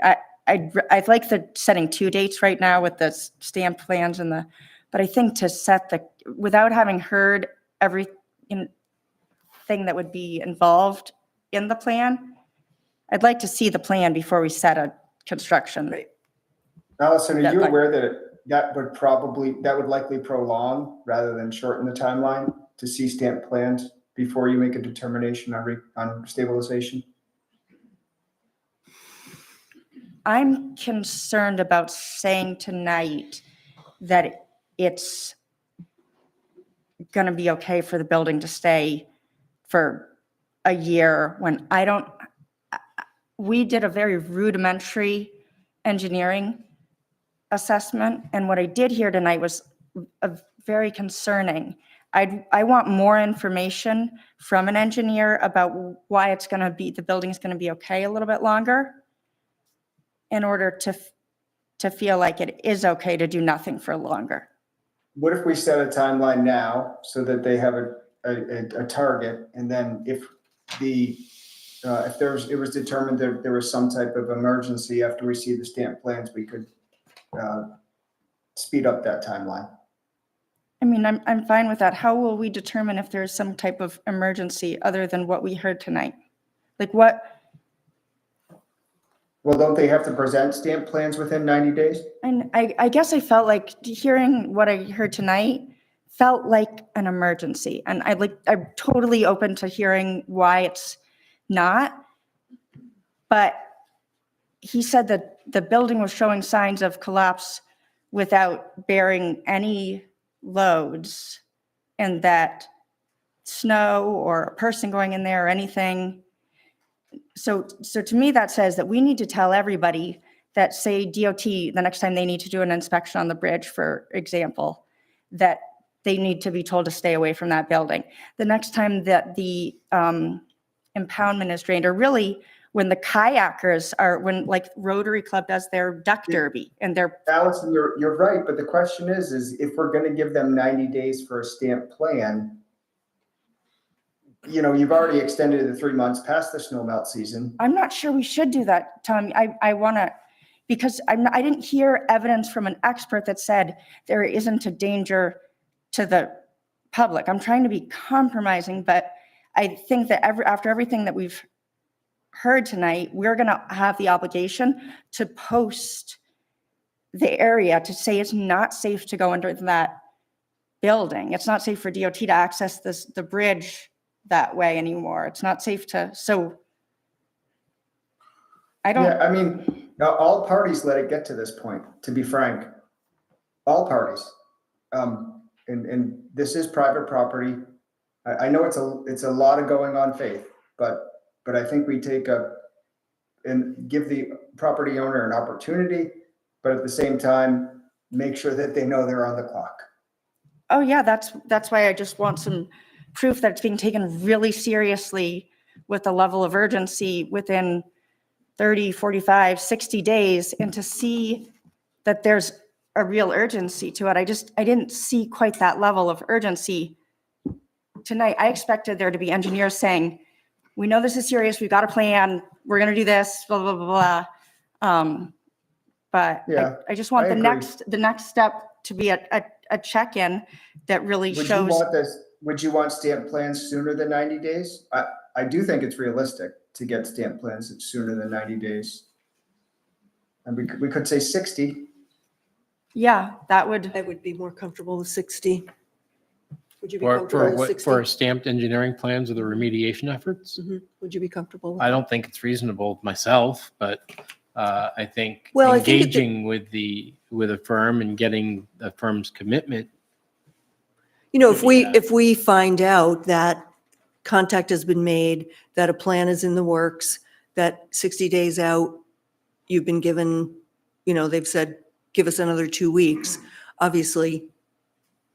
Not if we say 60 days, but if we said 90 days, then yes, they I would mean, have there's at all least the 2 more permitting. weeks. You're going to need to see evidence that they've been in communication with DOT, that they, are going to get the Army Corps permits, all of that. For me, it doesn't need to be the full thing. It You need just to needs to define. be evidence that the totality of what's necessary is being considered and that somebody wants to take on that financial burden. So it doesn't need to be the stamped plans themselves. Right, for so me. you're talking about the two-tiered plans. You're talking about the first time frame, and then the second time frame is the stamped plans. And I agree with Chris that 90 days is still pretty tight for stamped plans. But the other requirements that you listed in what are we talking, 60 days? I don't know, we've said 30, Right, so 45, like a, 60. you know, a professional April- engineer that says that shows that they've done projects that are similar, that says they believe this is feasible, that they've been hired to do the work, and that they plan on acquiring X, Y, and Z permits, and, you know, just the basics of somebody that's really qualified to do this kind of work, that says they believe it's feasible and that this is the approach that they're going to take, and they So- think it'll roughly cost, you know, this amount of money. So let's pin this down. And we have that in 60, that's what I would want to see in 60 days. Okay. I thought we said the first meeting of April for that. That's- Is that more or less than 60 days? That's about Less. 45 45, days. okay, yeah. Yeah. And I'm, Costs won't be available, I don't think, by the 1st of April. they should be able to do a basic ballpark. Yeah, we're looking for a letter of engagement, really, is what Yeah, what I that's would. better. think. Yep, yep, And yep, yep. that's, yeah, and the insurance and the financial statement. And And insurance. Right, because we want the, you know, the financial statement to be able to kind of pair with what the expected costs might be. We just need to make, yeah. some type of engagement with the DOT, that they've contacted the DOT and set up a site meeting with the DOT.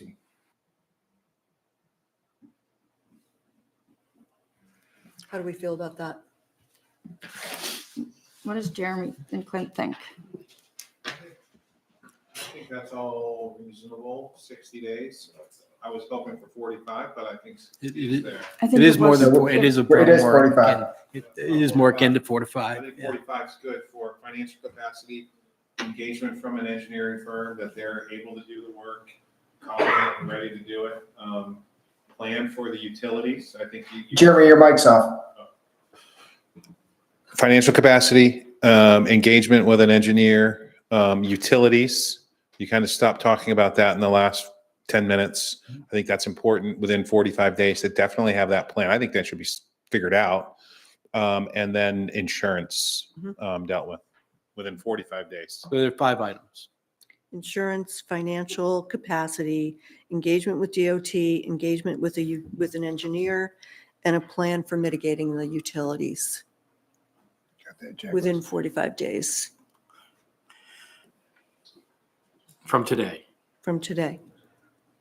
Well, I thought we said the first, The first whatever the meeting. first Gets meeting us in to- April is. April. So it might be- April. We'll give them a, Yeah, what's the first, we can flip that April page because 1st. we're done with January. April 1st. April 1st is our meeting. Does that mean that it would need to be ready for it to be an agenda item, or just that they need to have submitted something to the town? Or I really prefer to not have this kind of situation where a bunch of information is given to us at a meeting and then we're asked to react to it on the spot, because nobody can do their best thinking. Some people can, Well, not nobody. well, and I think it's the nature of the process, unfortunately, right? We were kind of somewhat limited in what we could.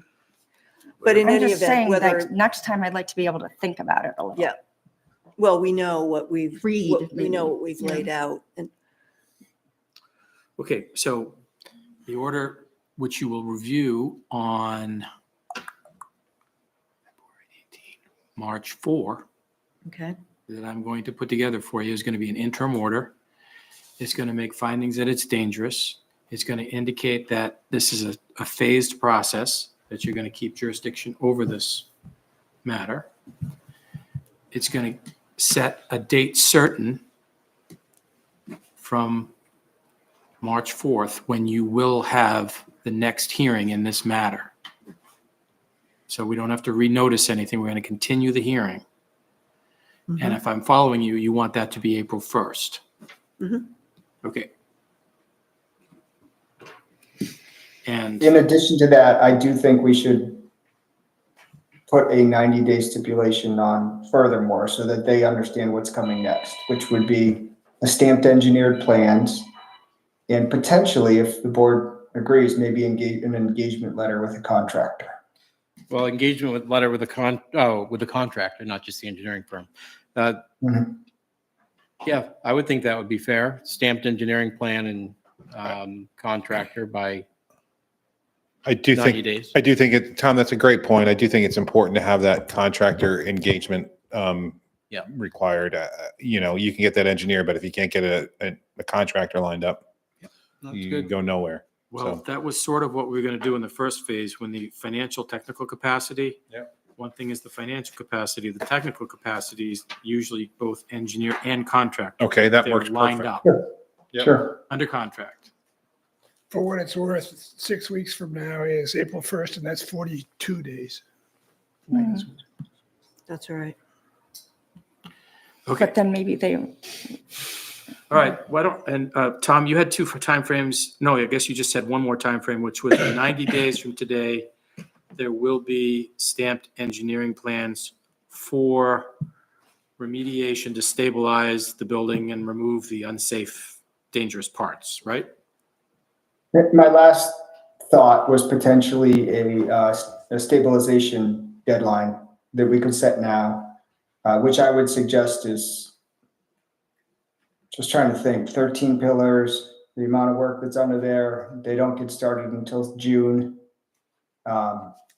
It would be in October sometime, would be a realistic timeframe to have the building stabilized. And that, you know, the engineer writing a letter as such. hurricane season. October 31. Happy Halloween. But I think that's contingent on what any engineering would, Right. I don't feel like Yeah. we're qualified to set that time frame until we see the scope. Okay, I'm just trying to figure out, Yep. is there a consensus? I'd rather leave the construction part out of it Yeah, for now. let's leave that Okay. part out of it. All right, Thank so you. we're literally just an I mean, I interim order appreciate your, to deal with those first issues Yep. that are going to have to be in place by April 1st. right, So you're going to have the insurance evidence, financial technical capacity, engagement letter with an engineering firm. It'll have to be an engagement letter with a contractor as well. I mean, just because they can't do the work now doesn't mean they can't sign a contract. And a plan for mitigating the utility problem. You Bringing think it's it- reasonable, do you think it's reasonable to have a contractor be contracted with a construction worker group when there is no firm engineering plan? we hadn't included that in that original list. It was engagement with the DOT. We Well, that- hadn't required a They have that too. It was contractor. that was under technical Technical capacity. ability, yeah. If you guys don't think, if you think it's too soon to have a contract with a, It's not a contract. I'd say a letter of engagement, or a letter of commitment, however you want to call it, is pretty typical for this. And, a qualified contractor, Brock certainly qualifies as a qualified contractor. But other contractors are certainly capable of writing a, you know, a little, CV that would potentially. Along with qualify how they them. would plan to This do is it. getting technical. I don't know. Yeah, Along with, you know, how they would plan to do it and what kind of access they would need. But I think we need to try to move along here because we have other Yep. agenda items. yeah. and- okay. Do you have enough direction, Bill? Do I you want to do. do a motion to continue to the April, or whenever you're doing that, April 1st? March 4th. We're going to continue it to March 4th. Okay. And meet then. Okay, So if you, yeah, somebody could move and can basically table the matter for drafting until March 4th. So moved. second. All those in favor? Okay, thank you for your good work. Wow, and for your patience, all of you. Let's just take a stretch for 1 second and we'll resume. Oh my goodness, thank you. Wow, well done. Well, had to happen.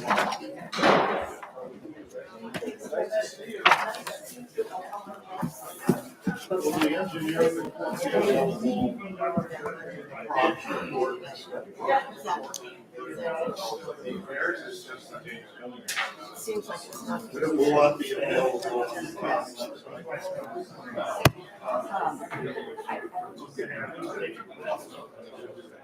I don't feel like we need to do anything more.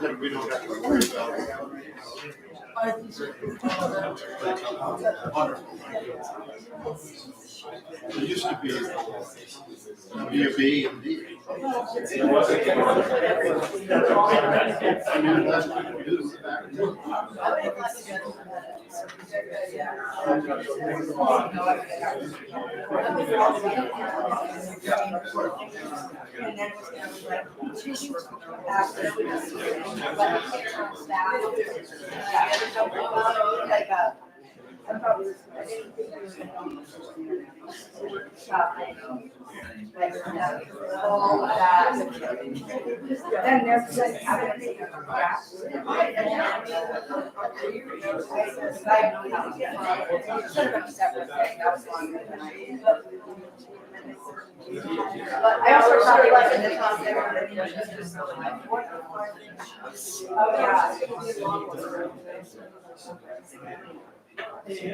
Yeah, I don't, okay.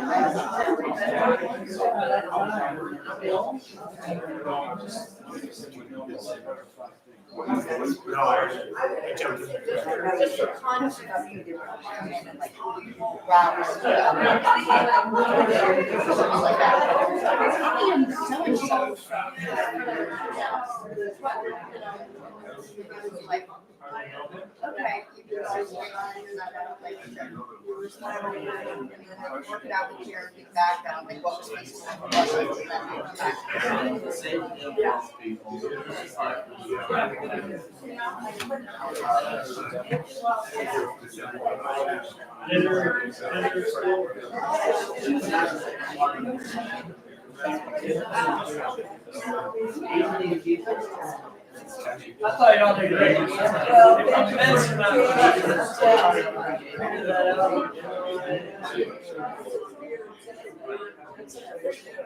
I am chips. I was like, I think I'd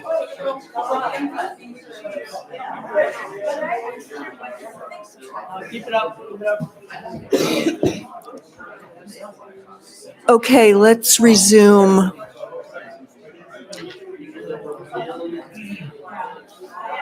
We need to go ahead and resume. Okay, we're going to resume the meeting. Just a little closer to your mouth. We're going to resume our meeting. So if you can take your conversations outside. Thank you, Bill.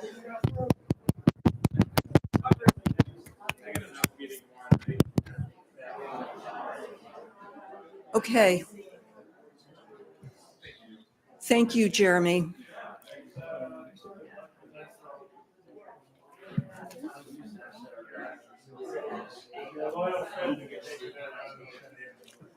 Okay, if I can ask you to take your conversations outside so we can continue our meeting, I'd appreciate it. Thank you so much.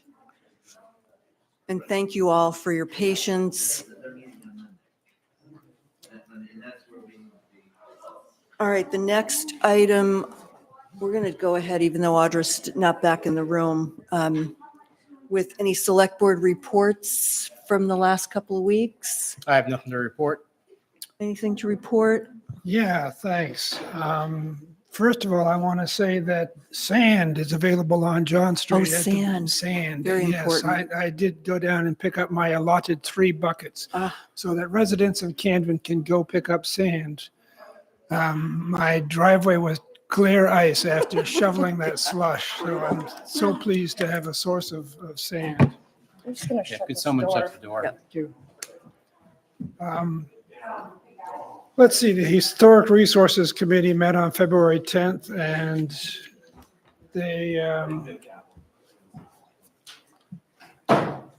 they clarified the budget for a committee, and Audra, I guess it's just a clarification question.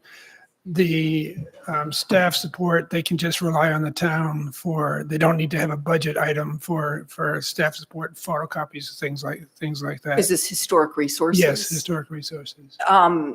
As I think from what I've heard from the planning and development director, as it stands now, they can do all the drafting that's needed or the revisions. Okay. And they may need to get a consultant for a different issue for what they're calling a deconstruction issue, but they would apply on a case-by-case basis to the town, to the select board. Okay, thank you. It's budget committee, so there's lots of budget. It's budget season. The cemetery committee also met, the cemetery association. They're also working on their budget.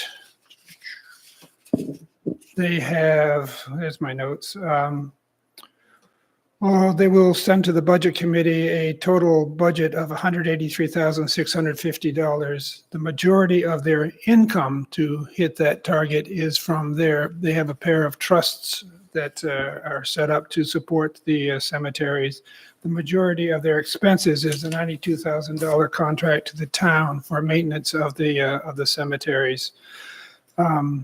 So they will probably come for a small appropriation to the town to help pay for equipment for mowing and maintenance. That's from the Cemetery Association.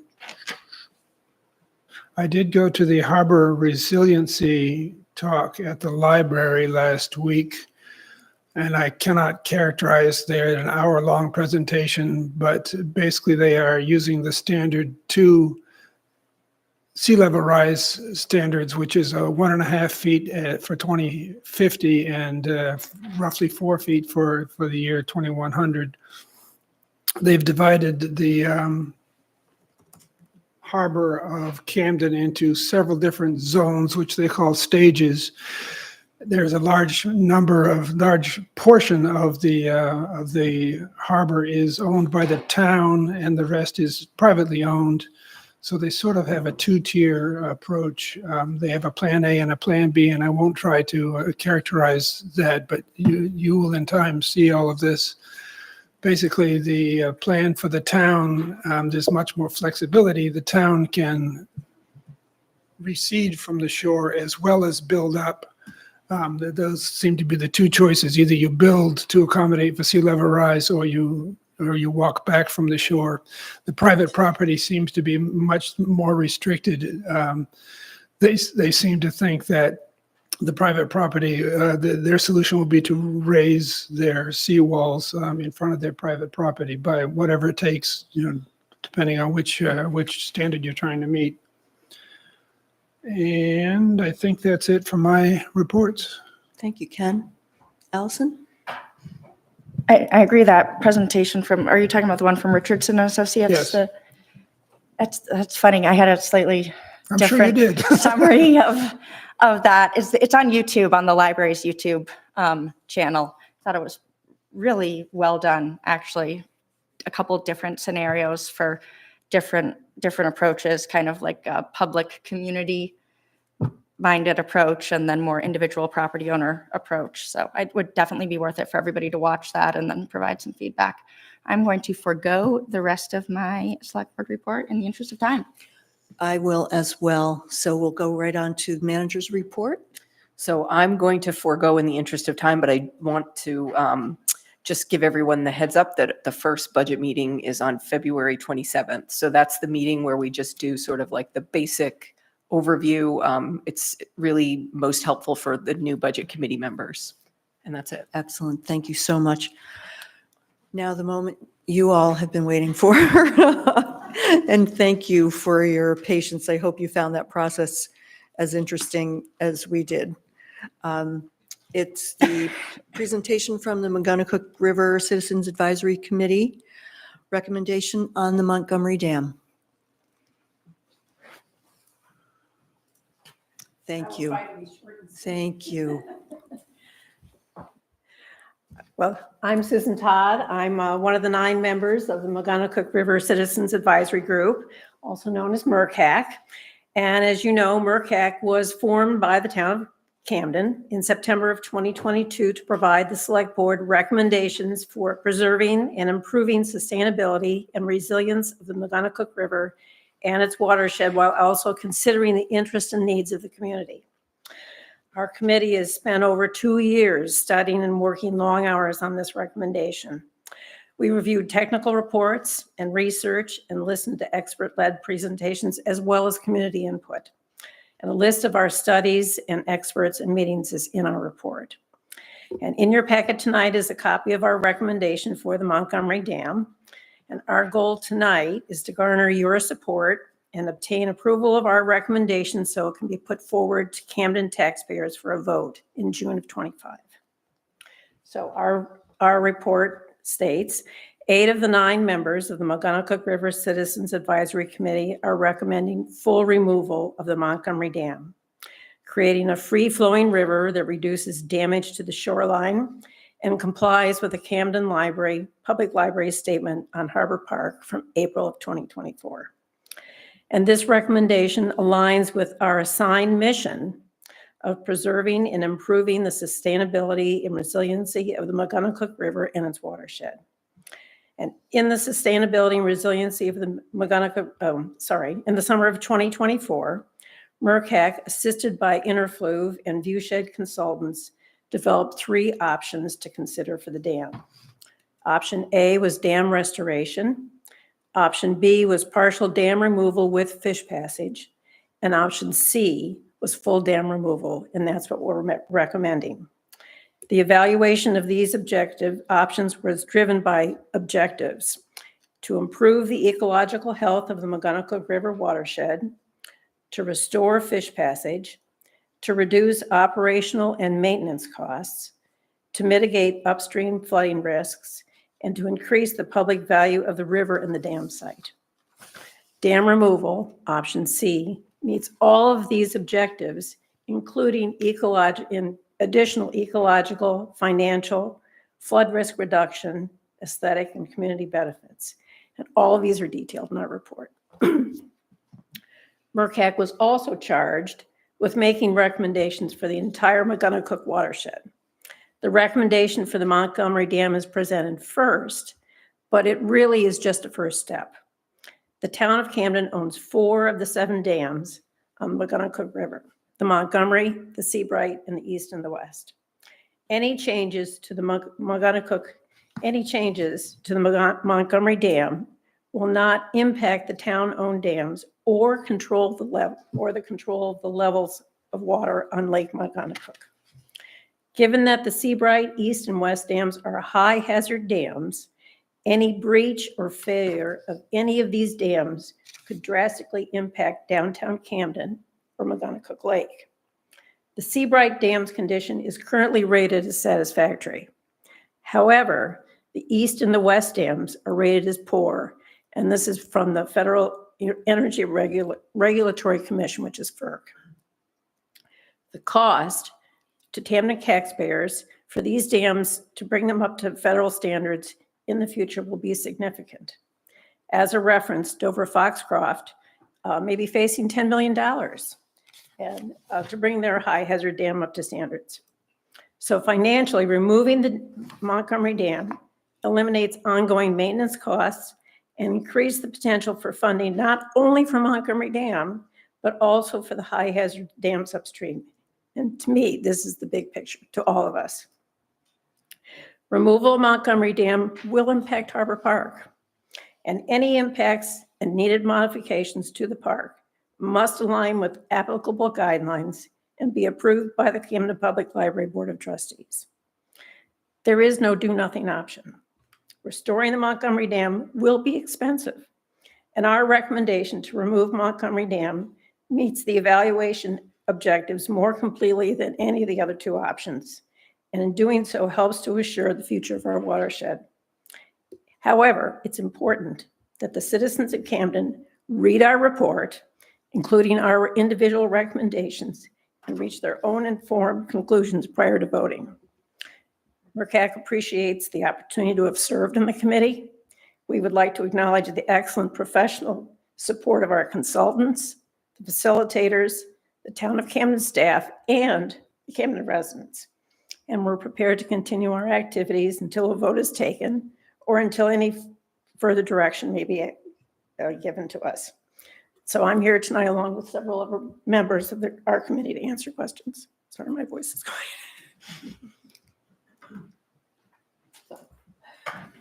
Do you want us all up there to respond to questions? I think Well, individually if you want to direct a question to someone in particular. they could also sit at the table with that mic right there. Oh, that would work too. Just make sure you turn the mic on.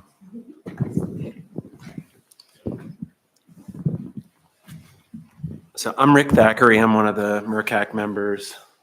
I'm Courtney Cease. Deb Chapman is coming as well. But we see that. Last in line again.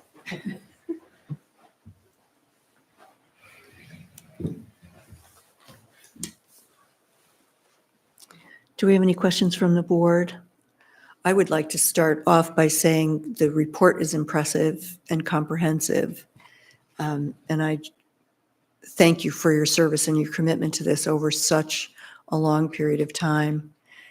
You've given the town something substantial upon which to base our decisions. And I know that we'll have a couple more bites at the apple. As Audra said today, we'll have a public hearing on whichever warrant article we proceed with. And then obviously, when people go to the polls, have the ultimate decision making. But to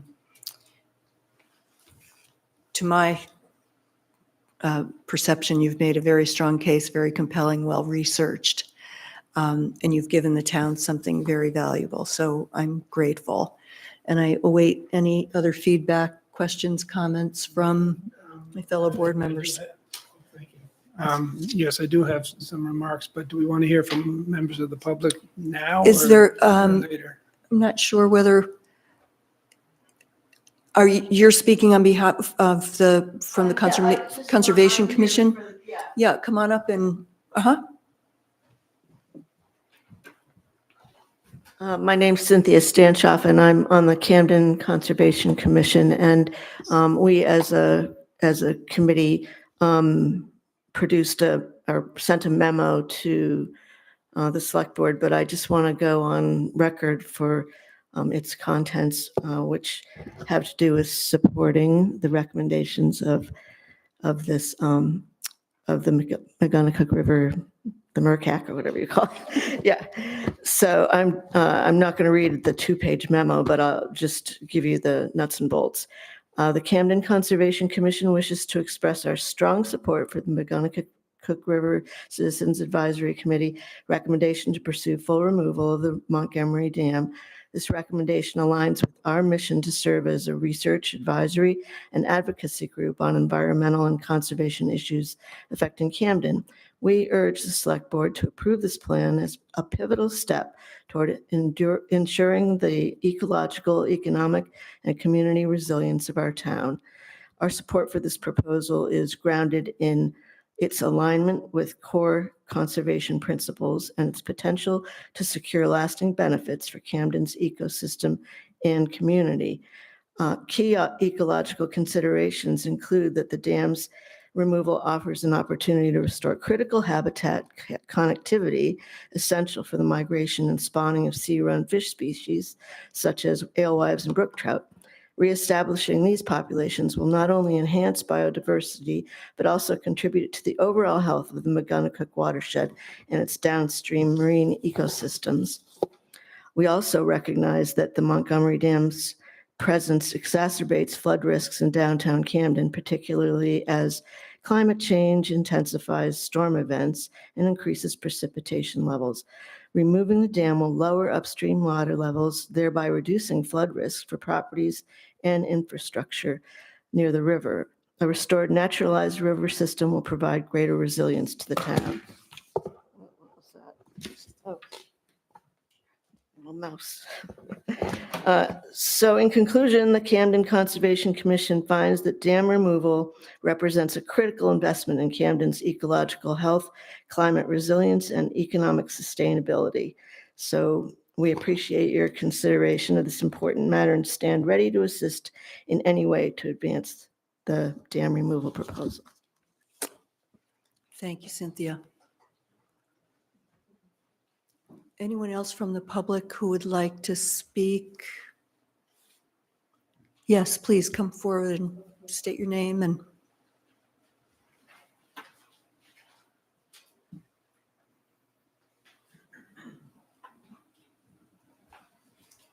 Hi, Jennifer Healy, Camden resident. On June 10th, voters in Camden will be asked whether or not to save or destroy Montgomery Dam. However, the issue is more than the future of Montgomery Dam. The voting results could trigger a multi-million-dollar, multi-year reconstruction of the entire Montgomery River. These comments tonight are a response to just one of the many assertions made by MRCAC, which supports and recommends an expensive project to re-engineer the Montgomery River, build and maintain fish ladders, and eliminate the Montgomery Dam. It's important for you to understand why so many Camden residents think that, no question, you are well-intentioned, but that the MRCAC restoration plan unfortunately was misnamed, misguided, under-researched, and full of unknown and potentially negative consequences. One MRCAC assertion stated, Camden has a unique opportunity to get a big federal grant. Dollars follow fish. The Save the Dam Falls response is, it is possible that a grant could be big, but it is also likely it won't be big enough to shield the town taxpayers from a need to supplement the grant with large property tax increases. The grant money is not a certainty. There are strict criteria attached to grants, and a substantial local share of money will be required. Any grant money will come in a piecemeal fashion if it comes at all. What will we do if we get a first installment of funds? Certainly we'll destroy the Montgomery Dam first, then followed by grant interruptions or suspension for the rest of the project. What happens? If there is a gap, potentially pausing or stopping the work schedule for months or years, will we wait for more funding, or will we be expected to carry on the work necessary with local tax dollars? Or will we be left with a gutted riverbed and a horribly unsightly head of the harbor? The Olmsted brothers and Mrs. Bach would be devastated. There is no guarantee of complete funding for this giant river experiment. There has been no cost-benefit analysis related to the MRCAC recommendations and their plans for the entire river restoration, other than for the costs of restoring and maintaining the Montgomery Dam. That's where the focus of cost has been. Will there be any specific independent cost-benefit analysis regarding all of the non-Montgomery Dam costs before the June 10th vote? In times of uncertainty, we don't need more uncertainty. Thank you for your time. Thank you for your comments. Jeff?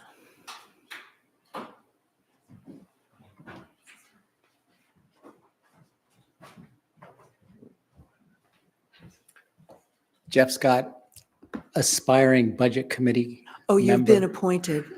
Oh, yeah, You're you're on in. it. 3 years. I'm Jeff. aspiring. I can moved- still be no. aspiring. No, No, no, okay. official. No, that's over. Budget committee member. Okay. That's not the capacity I'm speaking with. I just wanted, and I know you said it as well, Susan, but as a member of the public, I was overwhelmed with the amount of work that went into the report from MRCAC. It's phenomenal. And all the outreach and all the meetings and all the community input that you gathered. And I thought you really, it's clear that you made an effort to be centric and not be one way or another in your data gathering. And the summary was excellent. And just a quick question as a follow-up for the woman that just spoke. I'm sorry. Janet. Her name. Jen? Jen Healy. Yeah, Jen just spoke. This vote is just on Montgomery Dam, right? This is not a vote regarding all the other dams. We are just looking at the recommendations of the committee for the removal of the, So it's just the Montgomery Dam. Yeah. Not just, it's Montgomery Dam. thank you for the clarification. Anyone else from the public who would like to speak? Tony?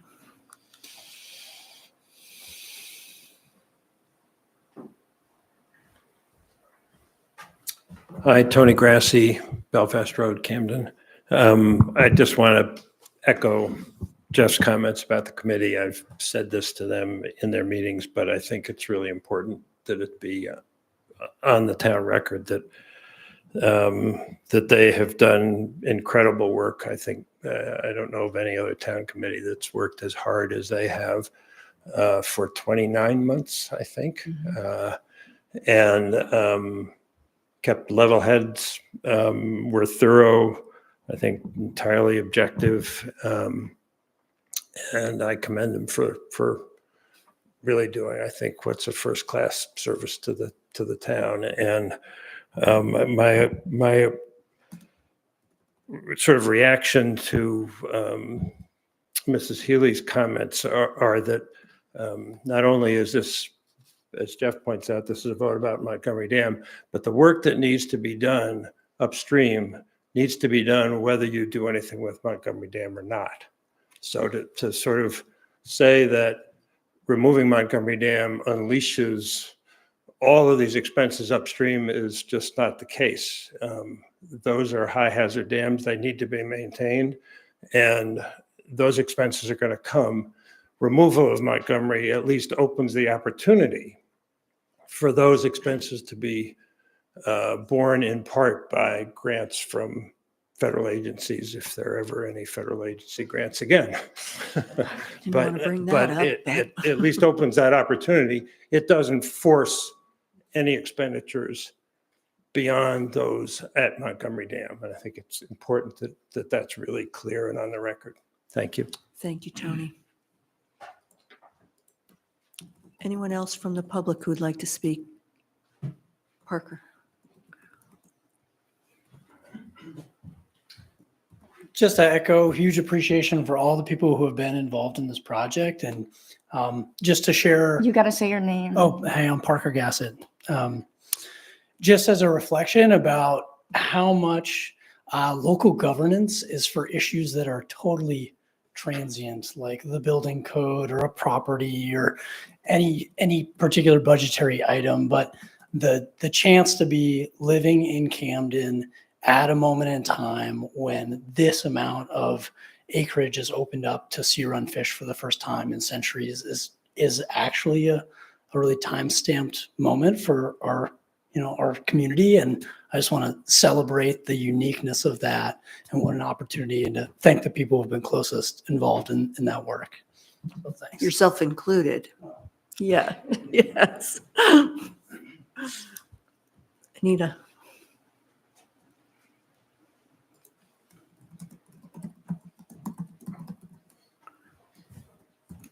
Anita Bercia Scott.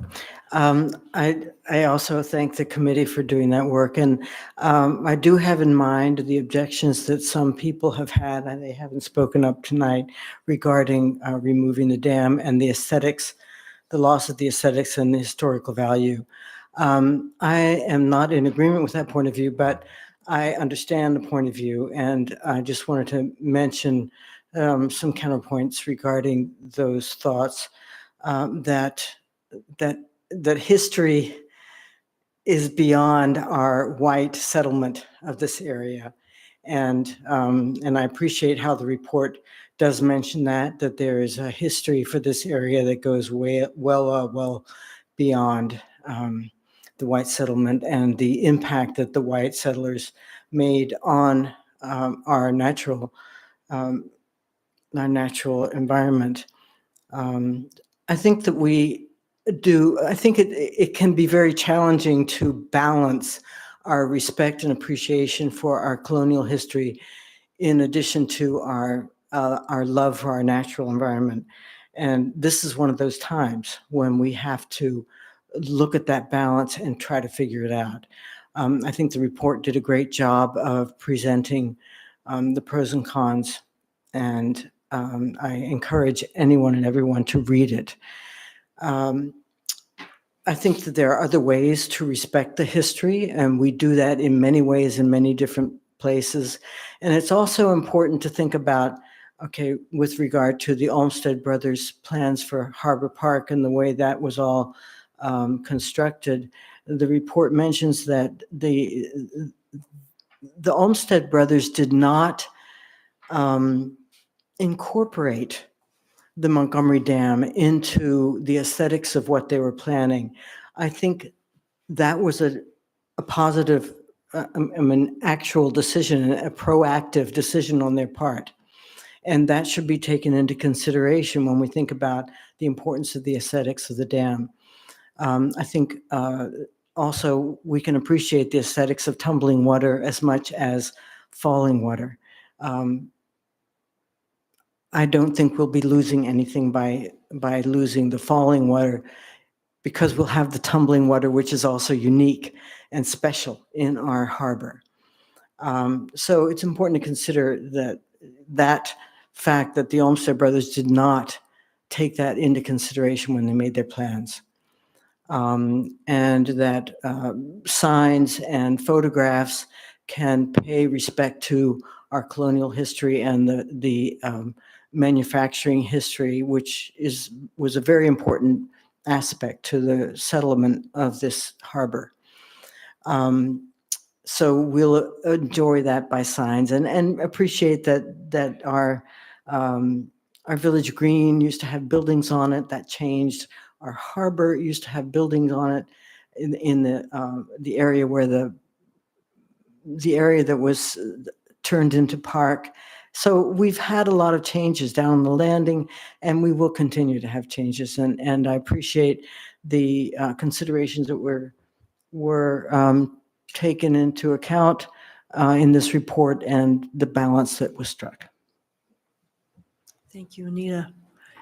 Is there anything else from the committee that you'd like to bring forth that you feel is really important for us to be thinking about as we go forward, apart from what you've written?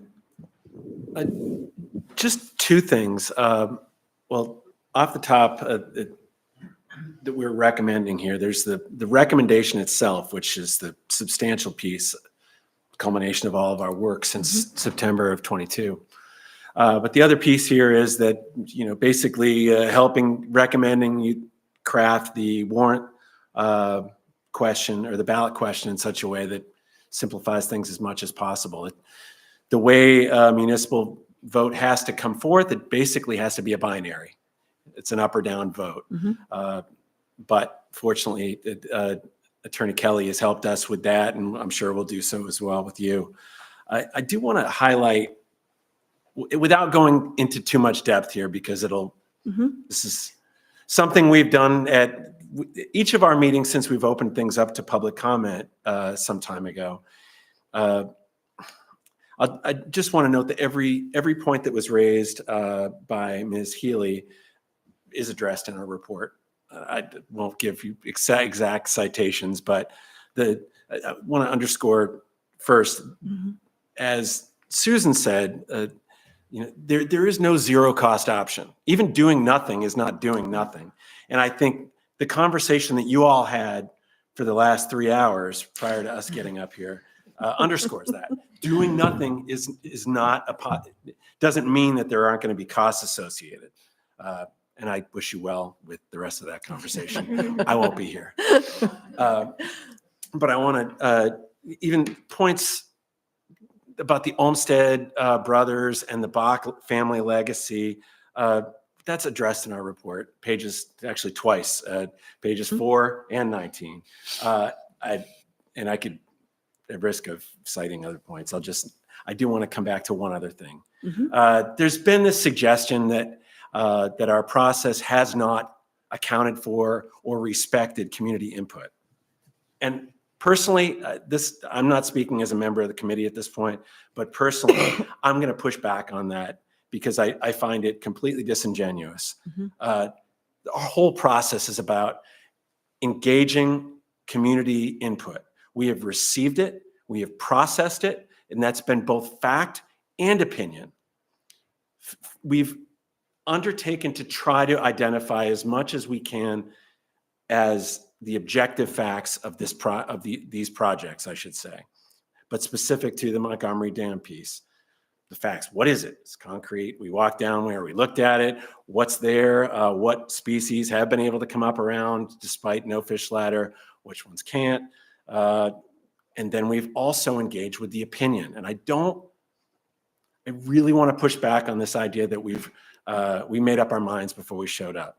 I think it's fair to say that the two folks who were brought onto our committee, who came there as representatives of the two organizations, Save the Dam Falls and Restore Maguntacook, perhaps had their minds made up, at least about what they believed before showing up to that first meeting. But the rest of us came in as, with clean slates. I know I did, at least. And I believe that even the Ray, who came from Save the Dam Falls, and Courtney, who came from Restore Maguntacook, their understanding has expanded and broadened as well. We've been a part of this process all along, and anyone who tells you that we have not engaged with the public or respected the input that's come in from the public, don't believe it. This includes all of the input that we've received, and I hope that you'll take that to heart. Thanks, Rick. I noticed the camera wasn't on, so maybe just say that was Rick for anybody watching, or for the That was record. Rick for anybody watching. That was Rick Now we have Thackeray. camera. That just, oh, there we go. There we go. Anyone else from the committee who'd like to weigh in? Courtney? For me, a really key point that that really started piqued my interest into this whole thing is climate change. In the last 100 years, we've received 16 more inches in this area of rain, and that equates to about 9 billion gallons in our watershed that has to come through a very narrow channel and through the Montgomery Dam. And there's been a lot of analysis that's been done on this, and the reports show that there is high flood risk. In the next 25 years, so by 2050, there's another 9 inches of rain that's predicted. So that's another 5 billion gallons on top of the 9 billion extra that we already have. And the system is just not made for that amount of water. So even though there's a lot of unknowns, we need to respect nature and know that floods are coming. And I don't want to be an alarmist, but we need to think about that and consider it and predict the future, and hope that our dams can withstand extra rainfall. But I think it's in the community's best interest to be cautionary, and take steps to reduce flood risk. And removing the Montgomery Dam will help with that. We haven't really mentioned a lot tonight the other private dams, but if we do remove the Montgomery Dam, that will release or enable funding for removing the other 3 private dams, which are also flood hazards. So it's another thing to consider. Thank you. Anyone else from the committee or from the public? I'll turn it over to the board for comments. Sure. First, I'd like to address a couple of things that you folks said, that people seem to be so eager to speak for the Olmsteds, but the Olmsteds did build the dam for the purpose that it now exists, is to be part of the landscaping, to be perhaps the crowning glory of the landscaping of Harbor Park. They took a 70-foot wide dam and extended it, spillway that is, to 100 feet.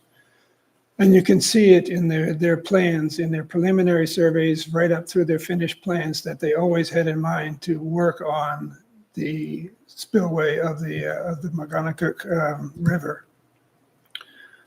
And then the other issue I wanted to respond to before getting into my own remarks is that destroying Montgomery Dam does indeed trigger and demand a $20 million project up and down the river. It does not make any sense whatsoever to destroy one dam. And I'm afraid, as Jennifer pointed out, that is a possible outcome, that we destroy our treasure in Montgomery Dam and wind up with no Montgomery Dam and no further work on the river. That's a concern I think we need to keep in mind. So to set the scene, several years ago, Camden hired the consultant firm Interfluve for a pair of studies on the McGonagall River. I would like to refer to their initial proposal. In that proposal, Interfluve set the stage for us by saying, the mouth of the McGonagall River and the associated area is a unique and dramatic setting that is integral to the daily life and commerce in the downtown area. At the same time, visitors are drawn to the area to experience the contrasts and beauty of the harbor and the natural environment at the interface of the mountains and the sea. The aesthetic quality of any potential project will be a paramount consideration in evaluation of project alternatives.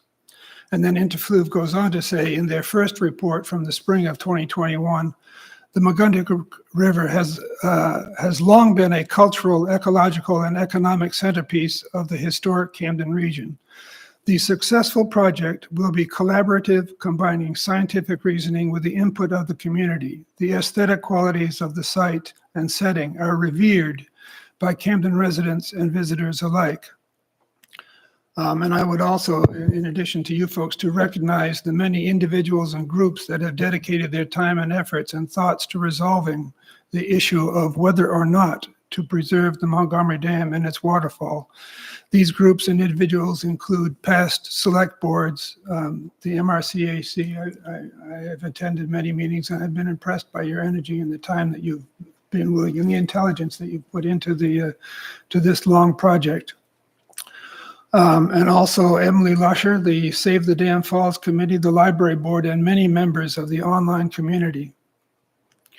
As I understand it, the MRCAC was established and funded to carry out the vision expressed in the Interfluve proposal, to take a contentious issue and try to assess the town values in order to help the town move forward in the decision-making process. In short, to combine scientific reasoning with the input of the community. So I have had high hopes for the MRCAC, and I have been looking forward to receiving the report. In 2022, when the MRCAC was formed, the town was trying to assess what path to take regarding the preservation of Montgomery Dam and the linked issue of what to do with the rest of McGonagall River. Most people took a broad view of the issue, and their first question was always, what about the rest of the river? Destroying one dam does no good at all. What about the rest of the river? What's the design? What's the cost? What's the funding? What's the upside? What's the downside? I had hopes when the MRCAC started that they would take an independent and nonpartisan bird's eye view of this issue and answer all of some of these questions. I made a list of topics that I assumed the MRCAC would be sure to cover and which would be necessary if the report were to be of use to the select board. So here's my checklist. And here's a spoiler alert. This is a summary of topics that are missing from the MRCAC report. First of all, the MRCAC had a golden opportunity and should have hit the ground running with a thorough assessment of town values, including economics, respect for aesthetics, environmental issues, affection for the look and feel of Camden, and wherever else the inquiry might lead. The MRCAC shared an assessment of values worksheet amongst its members, and I assumed that they would turn around and offer it to the townspeople, but that did not happen. Instead, they created an online survey, which turned out to be a college class project for a marketing class at UNH. The questions were mostly demographic questions. They got 250 respondents. By contrast, there was an earlier townwide survey with 1,000 participants, in which 67% of Camden residents favored preserving Montgomery Dam. And there was at least one other similar survey by the Camden Herald with similar results. I'm still on my first bullet point, because this is where I assumed the MRCAC would bear down. After all, we had already heard expert advice from numerous advocates of dam destruction. MRCAC should have turned to a pool of true experts on what Camden needs, wants, and hopes for. That is, the citizens of Camden themselves. That is where the necessary expertise lies. Next in the series, in the list of necessary ingredients, was the combination of these critical factors: costs, plans, including designs and the sequence of construction, and funding. These three issues, costs, plans, and funding, are crucial to any discussion of alternatives. The estimate I hear most frequently is $20 million for restructuring the Montgomery River. That is in 2018 dollars. That is an enormous amount of money for one short river on a very small watershed. Which brings up the next question: is the enormous cost justified? Where is the cost-benefit analysis in your report?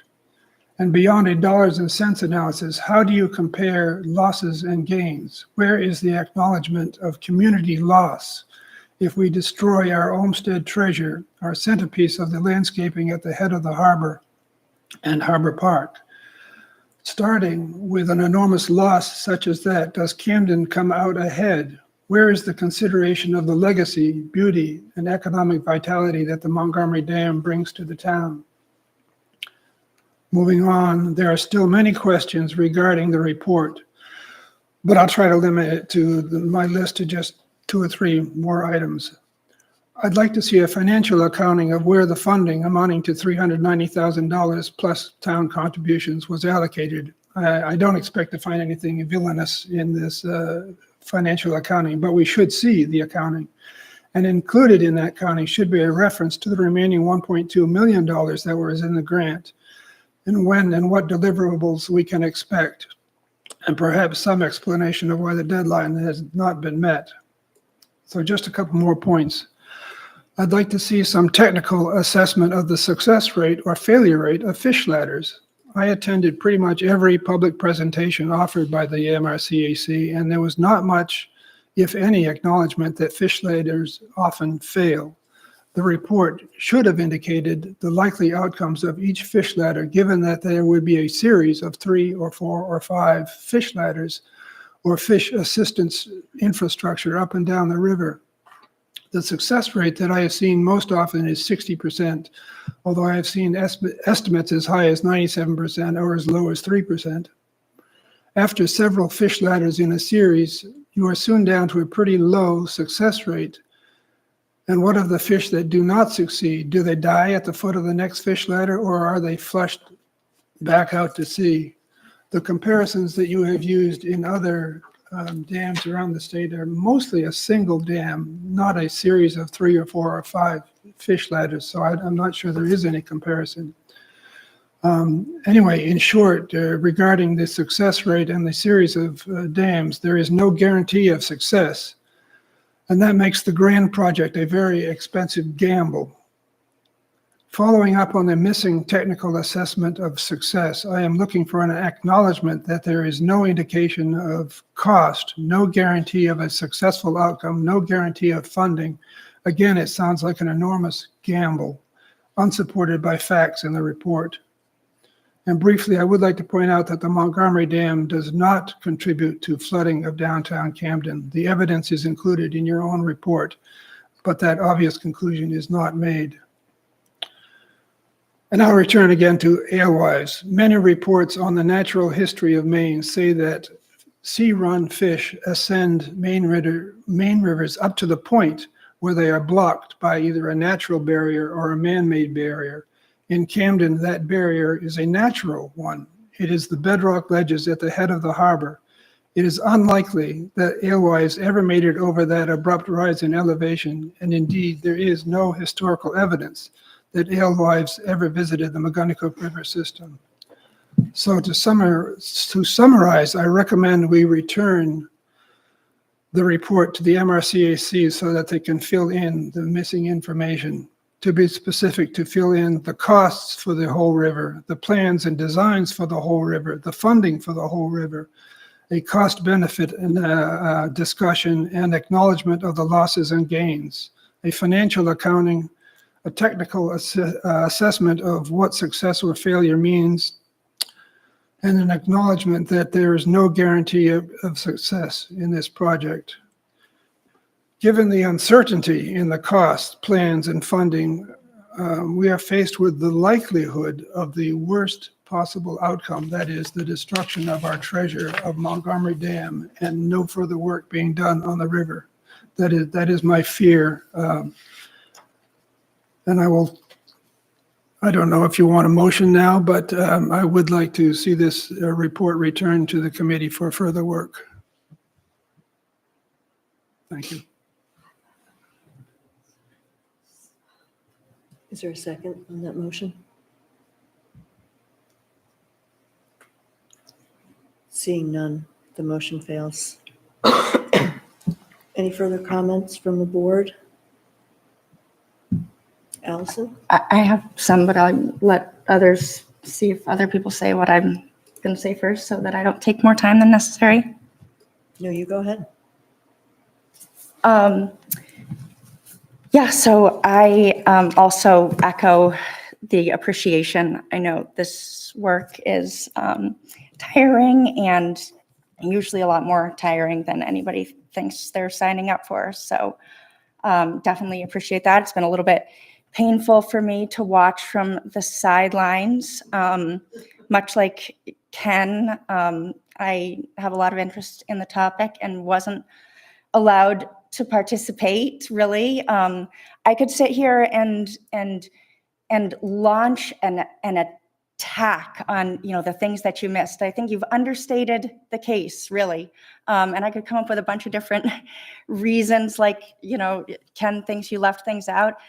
I think you may have left out the severity of certain things. You're never ever gonna please everybody. And so that's why a lot of the times I've just tried not to watch the meetings because several of my fellow select board members and others said it would be better to let other people go through the process without me going along and telling you everything I think you missed all the time. And so I think you hit the nail on the head that there isn't any option to do nothing. The reason that this issue came up on our radar in 2017 was because of complaints about the way the dam looked. I never got on the select board thinking, I want to change the Montgomery Dam. I didn't know what the Montgomery Dam was, but people were complaining about the condition of the Montgomery Dam. And so there were a series of attempts made to appease those concerns. And it turns out to be a lot more expensive than anybody realized. And so we've gone through, jumping through hoops, trying to figure out, how we can make everybody happy. And it's just all very, very expensive. Currently, we have a situation where the dam is going to need a lot of work. And then Harbor Park, which is all connected, which we would have very much, I think everybody would have liked to say, well, that's just a problem for another day. But it was all designed together, and doing something to one part of it necessarily impacts the other part. What is sort of equally impressive to me in all of this has been watching.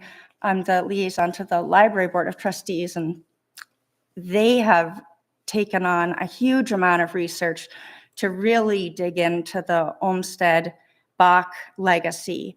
And it's really surprising to me, Ken, to hear you repeat this idea about the dam being worked on for aesthetic reasons there, because there are numerous letters which explain just exactly the opposite. And what's so interesting is that back at the time when Harbor Park was built, the property line is the Montgomery Dam and Sluiceway. And so in an attempt to utilize that property as fully as possible, the Olmstead and Mrs. Bach have a series of letters back and forth. And at the time, they said they're having this problem, which was more extreme rain events. They call them cloudbursts. And during those cloudbursts that they were having more frequently, it was causing this rush of water to come over the dam onto Mrs. Bach's portion of the property, which was a problem. But the dam was going to stay. And so they said, how are we going to solve this problem? Well, we're going to raise the dam. There are all these letters that explain this. We're going to raise the dam to keep the water from crashing back over onto our property, which was the original riverbed. And then they said, oh no, you can't do that. You can't raise the dam because that's going to flood Main Street. That's going to be very objectionable. And so if you want to do that, we need you to make the gate bigger on the dam. And it's all back and forth with the Olmsteads. I couldn't believe it when Jennifer showed me these letters. And they said, well, we can't just make the gate bigger, which is something that's been suggested here, because you'd have to reconstruct the entire dam to make the gate bigger. So they said, well, what we could do is instead we'll just raise up this portion of the dam, and then we'll make the spillway much larger for the other part. And that will allow more water to pass over in a different direction. And at the time, there was no marina infrastructure or anything over on the public landing. That wasn't public property. And so it's all very well explained why that work was done. And it was all related to water problems, which continue to plague us today because the flow from the river was knocking down the seawall. All of these same things, water was trickling down into the park. And it's just 100 years later, and we're dealing with a lot of the same issues. So I think the more you want to dig into it, the more you just see that we come up with the same problems again and again. And I appreciate the effort that you guys have made, and I'm looking forward to putting it out to voters. And I hope that we do that. Thank you. I have a couple of Chris? questions, if you don't mind, that are stated in the report. On page 22, on page 22 at the top, I'm thinking this sentence might be a little bit misleading. Dam removal would open up more recreation opportunities such as canoeing and kayaking. How does removing the Montgomery Dam help canoeing and kayaking? That's my first question. So that I believe is more generally speaking. So the concept is removing Montgomery Dam opens up funding to then remove more dams upriver. You'd be able to kayak through there. If you can't kayak through there right now, you can't even pass through. You can't go from upstream of Main Street with a kayak because you'll run into the sewer force main, and the water level is too high. You can't get through there at all. So you're saying you could kayak and canoe up the river. If the Montgomery Dam was not there, you can canoe and kayak up to the next dam? You'd run into some problems under the Brewster building. Right, that's what I'm thinking. But I think what this was I'm more Courtney says, upriver. it's more general. But the paragraph is about the Montgomery Dam. It's not about general. You'd be able to kayak through that section. It's dam removal. If you look at the prior page, Mhm. And that would get you to what Courtney just said, Okay. because it references unlocking money that would allow work to go upstream. And I think it was probably just a condensed way of saying the same thing. Okay. It doesn't mean, the reference was mostly to more of those river activities upstream. Okay, thank you. It also mentions that a portion will be funded by grants. And I wondered how much of the portion and what is the cost? Do we know? Your mic is not on, just. I didn't say anything yet. Well, it's okay. I'm hoping that's a rhetorical question because the whole point is we don't know that. No, it's not a rhetorical question. Your hope is not, is not. No, I'm just going by what it said, which it said, a portion will be funded by grants. My question is, how much of the portion? So this has been a really difficult wording for us because on one hand, we've been told that possibly we get 100% funding for removal of the dam.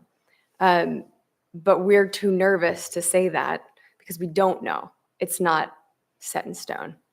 I know Allison's done a lot of research on this, so maybe you can touch on this more, but it's our understanding that most of it will be funded, and the town might need to contribute in kind.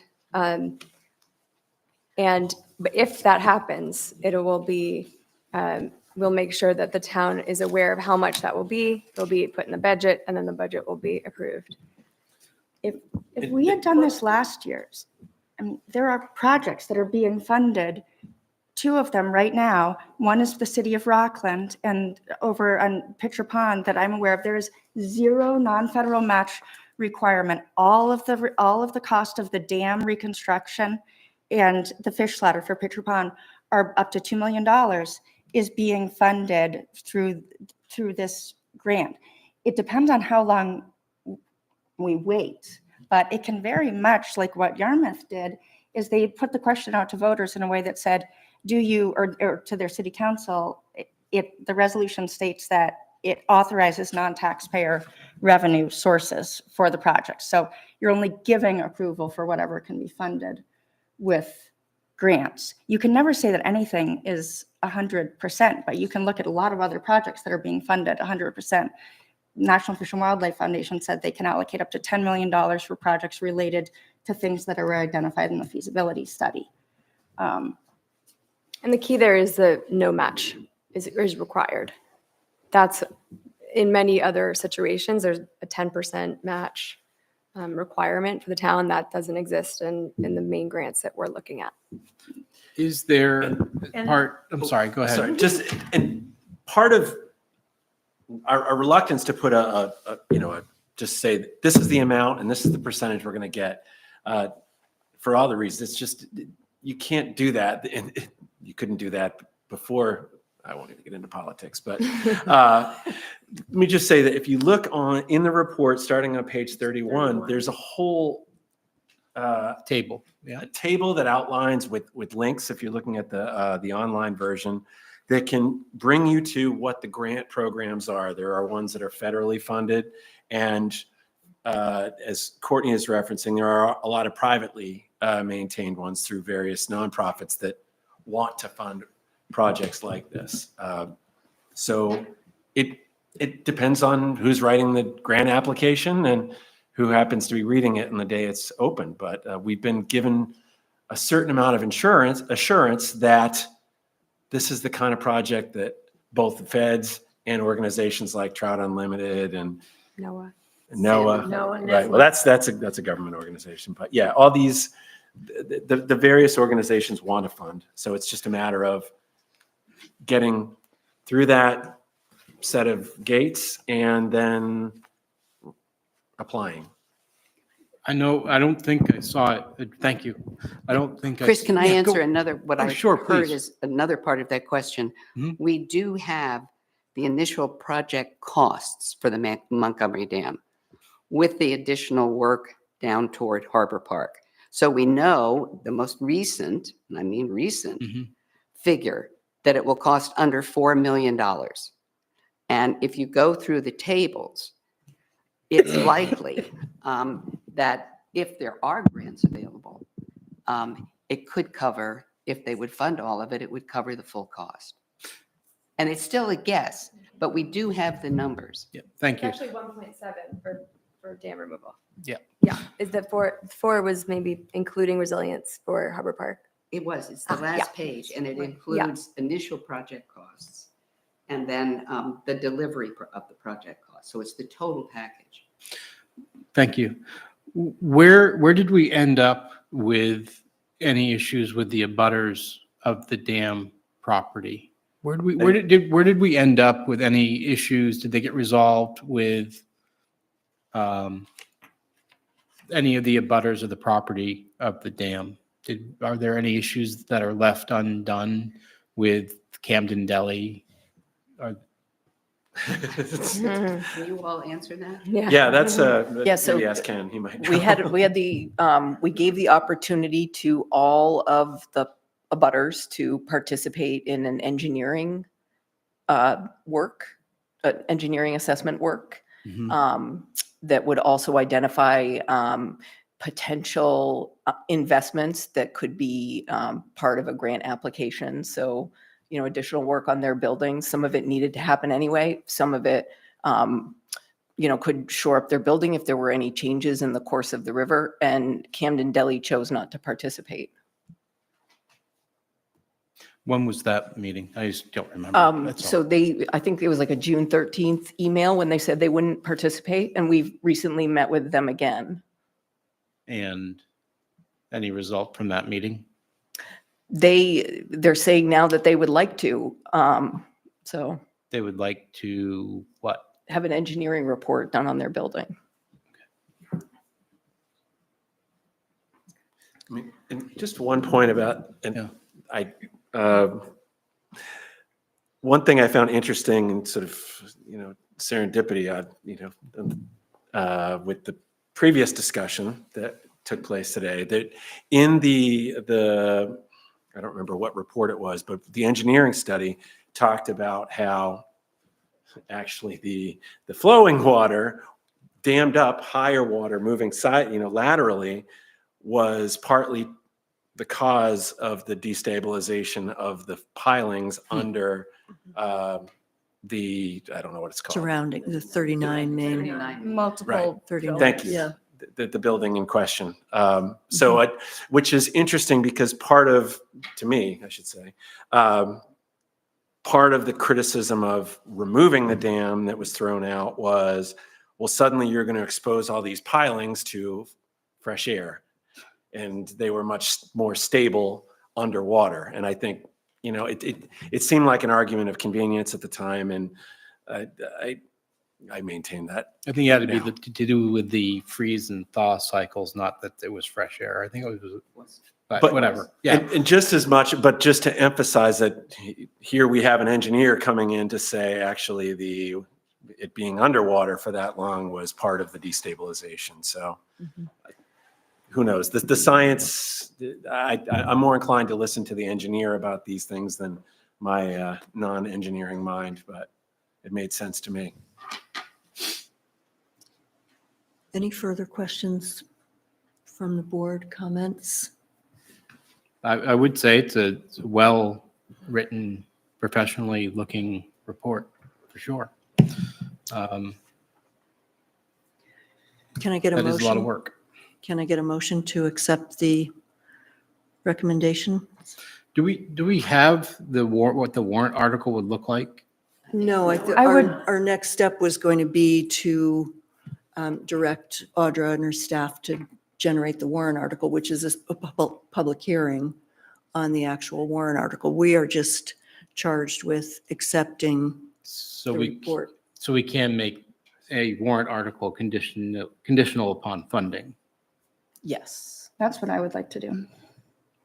Conditional, you mean the language in the warrant article would be conditional on funding? Yeah. That's right. In other words, approve, do people want to take the dam down? Yes, no, based on if there is With a cost projection included. certain funding. Yeah. There's a grant Right, funding you thing make that it you can dependent on, do. I think the way they said it, like contingent on non-taxpayer revenue sources, such as grants. Was there a final resolution on what happens if we do work on the other dams and it extends people's property lines as a result?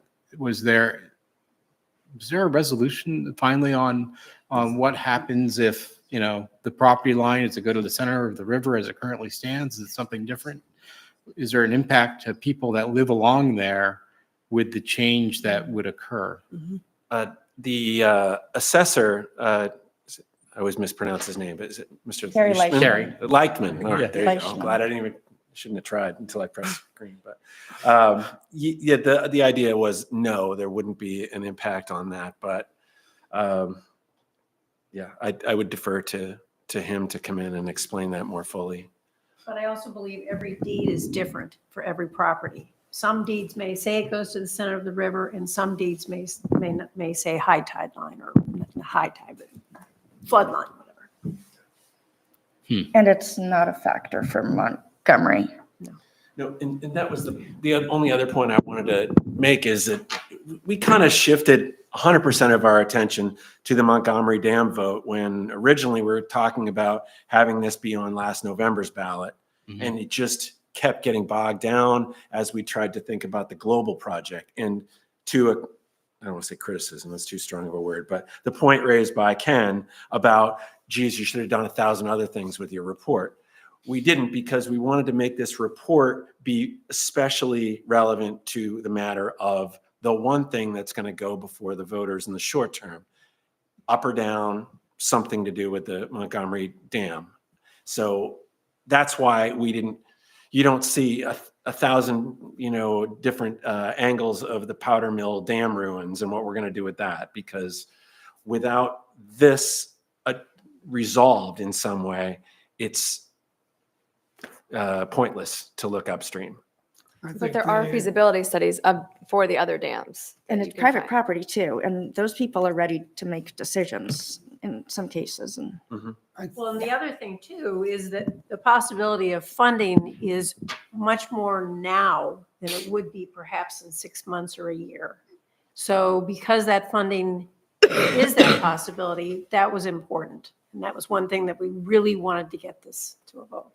And I know we held off on the November vote because of doing the additional community outreach meetings at the middle school, which were attended fairly by 150 or so people, and available to the public.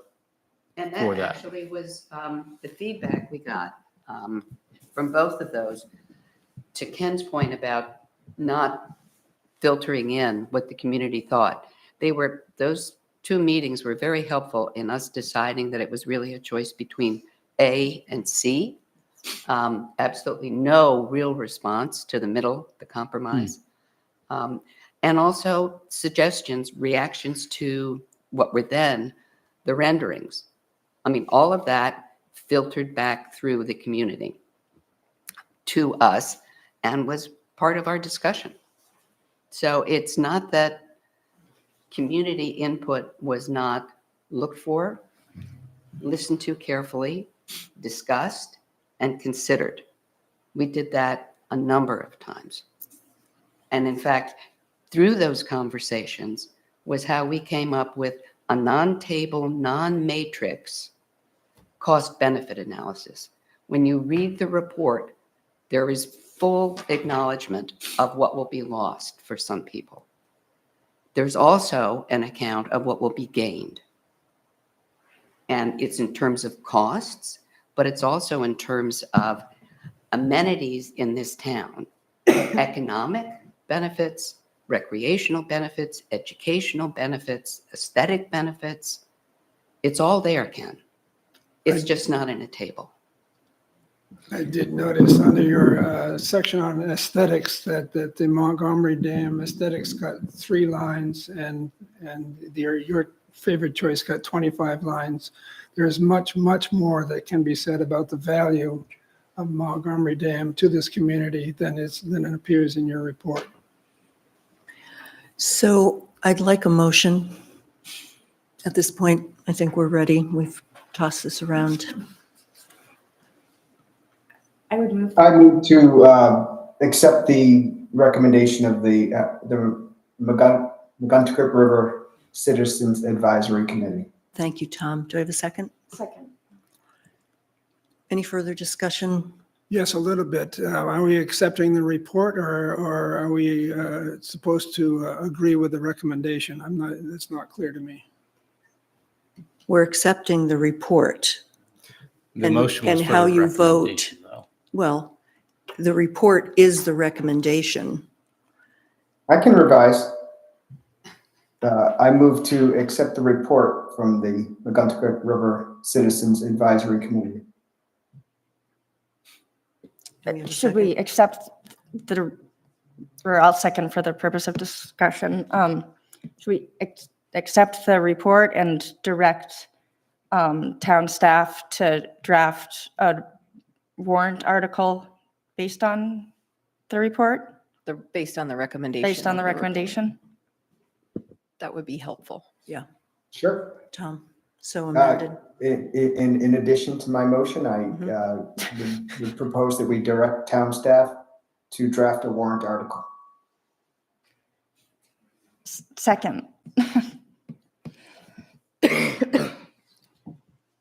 All those in favor? Well, Oh, are we going to have sorry. any discussion or Oh, no? I thought we'd had, Normally, we have discussion Okay. after the motion's All right. made and seconded.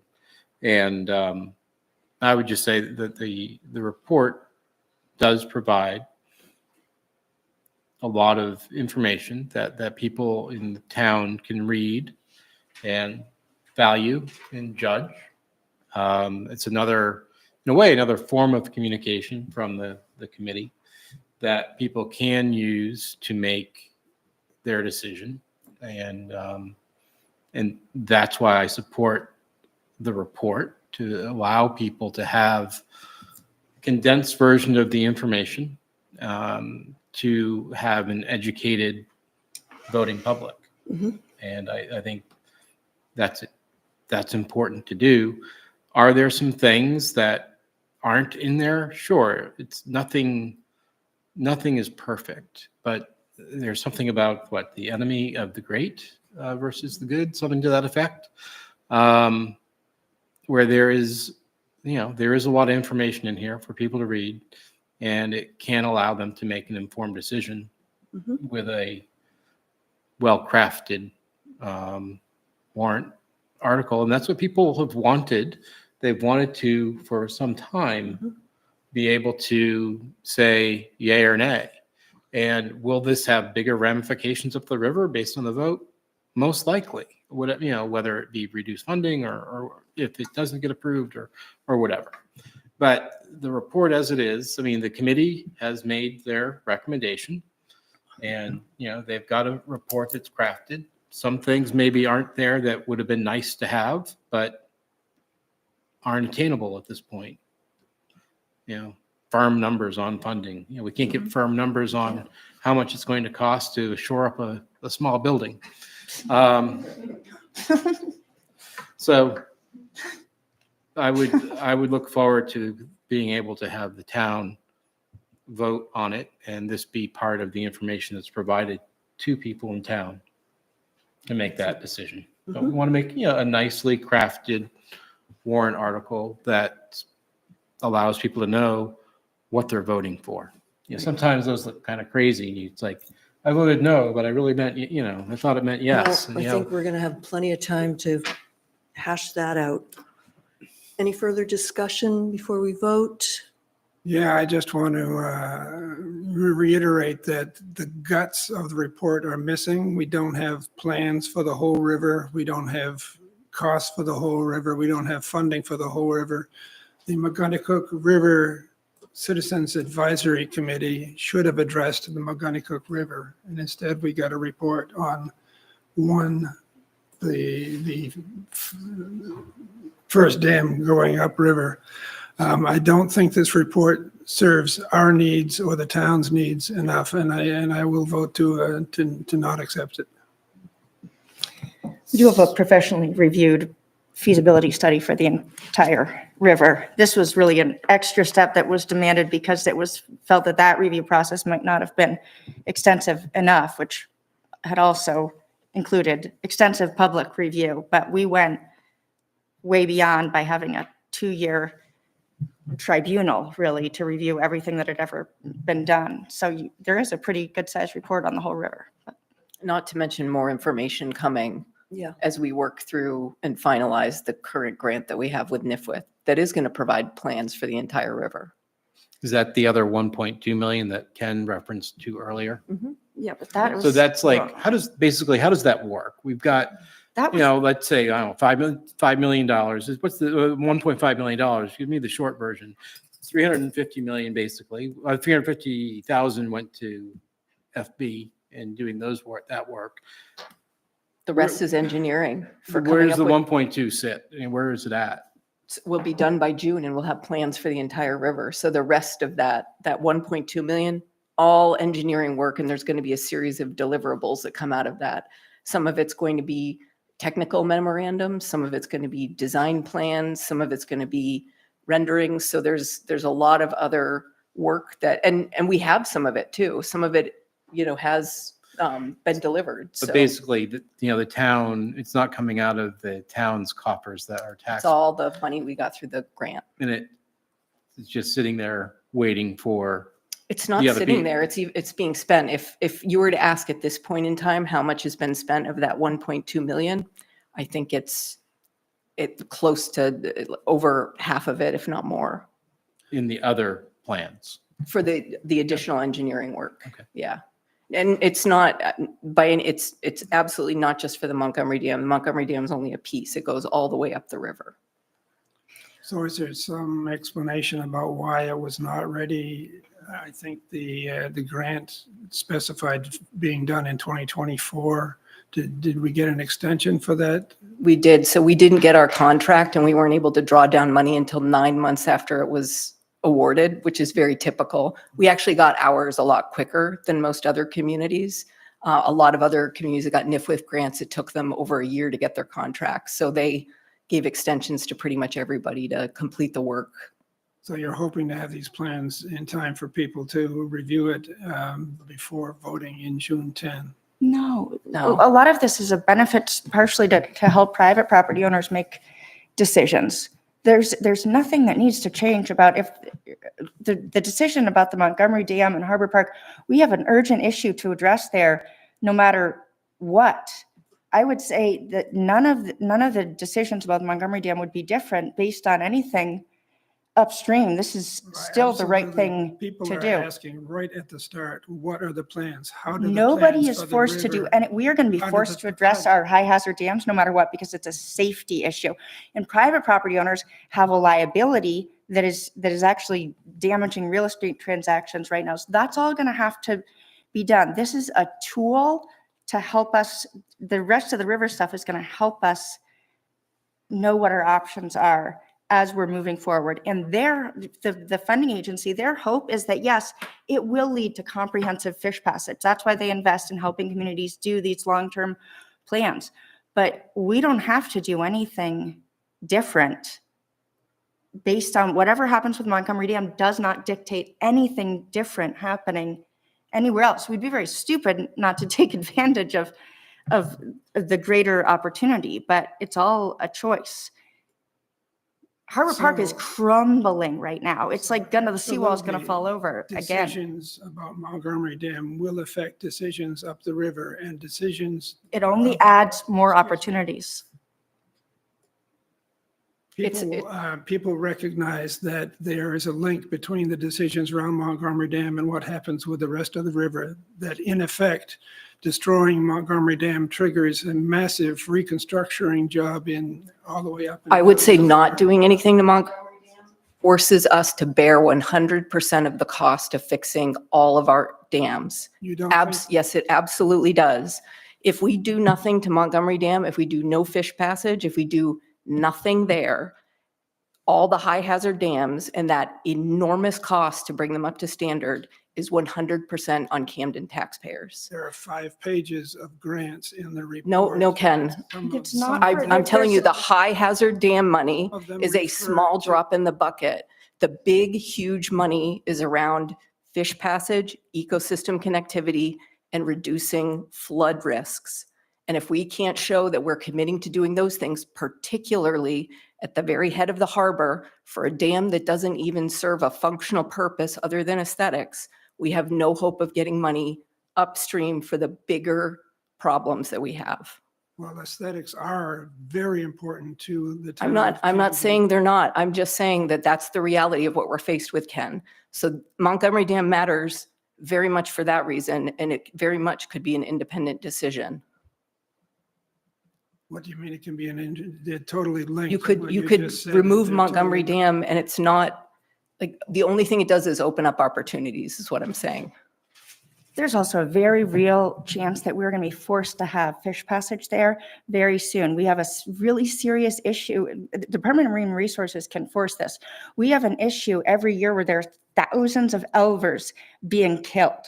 Like, this is the second most lucrative fishery in the state of Maine, and there's a program where people from the Passamaquoddy tribe are coming and trying to rescue them and move them over to the other side of the dam because there's a lot. We're not going to be able to keep doing what we're doing forever.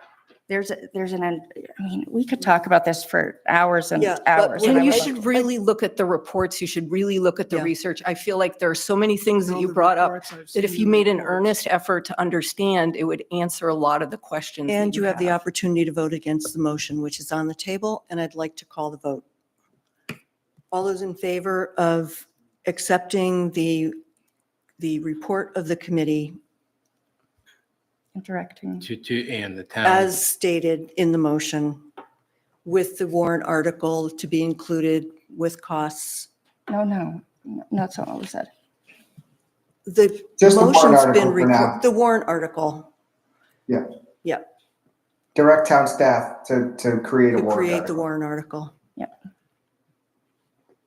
All those in favor? Opposed? Thank you. Motion carries. Thank you Move to adjourn. for your work and your patience. Move to adjourn. I'll second that. All those in favor? Oh, my.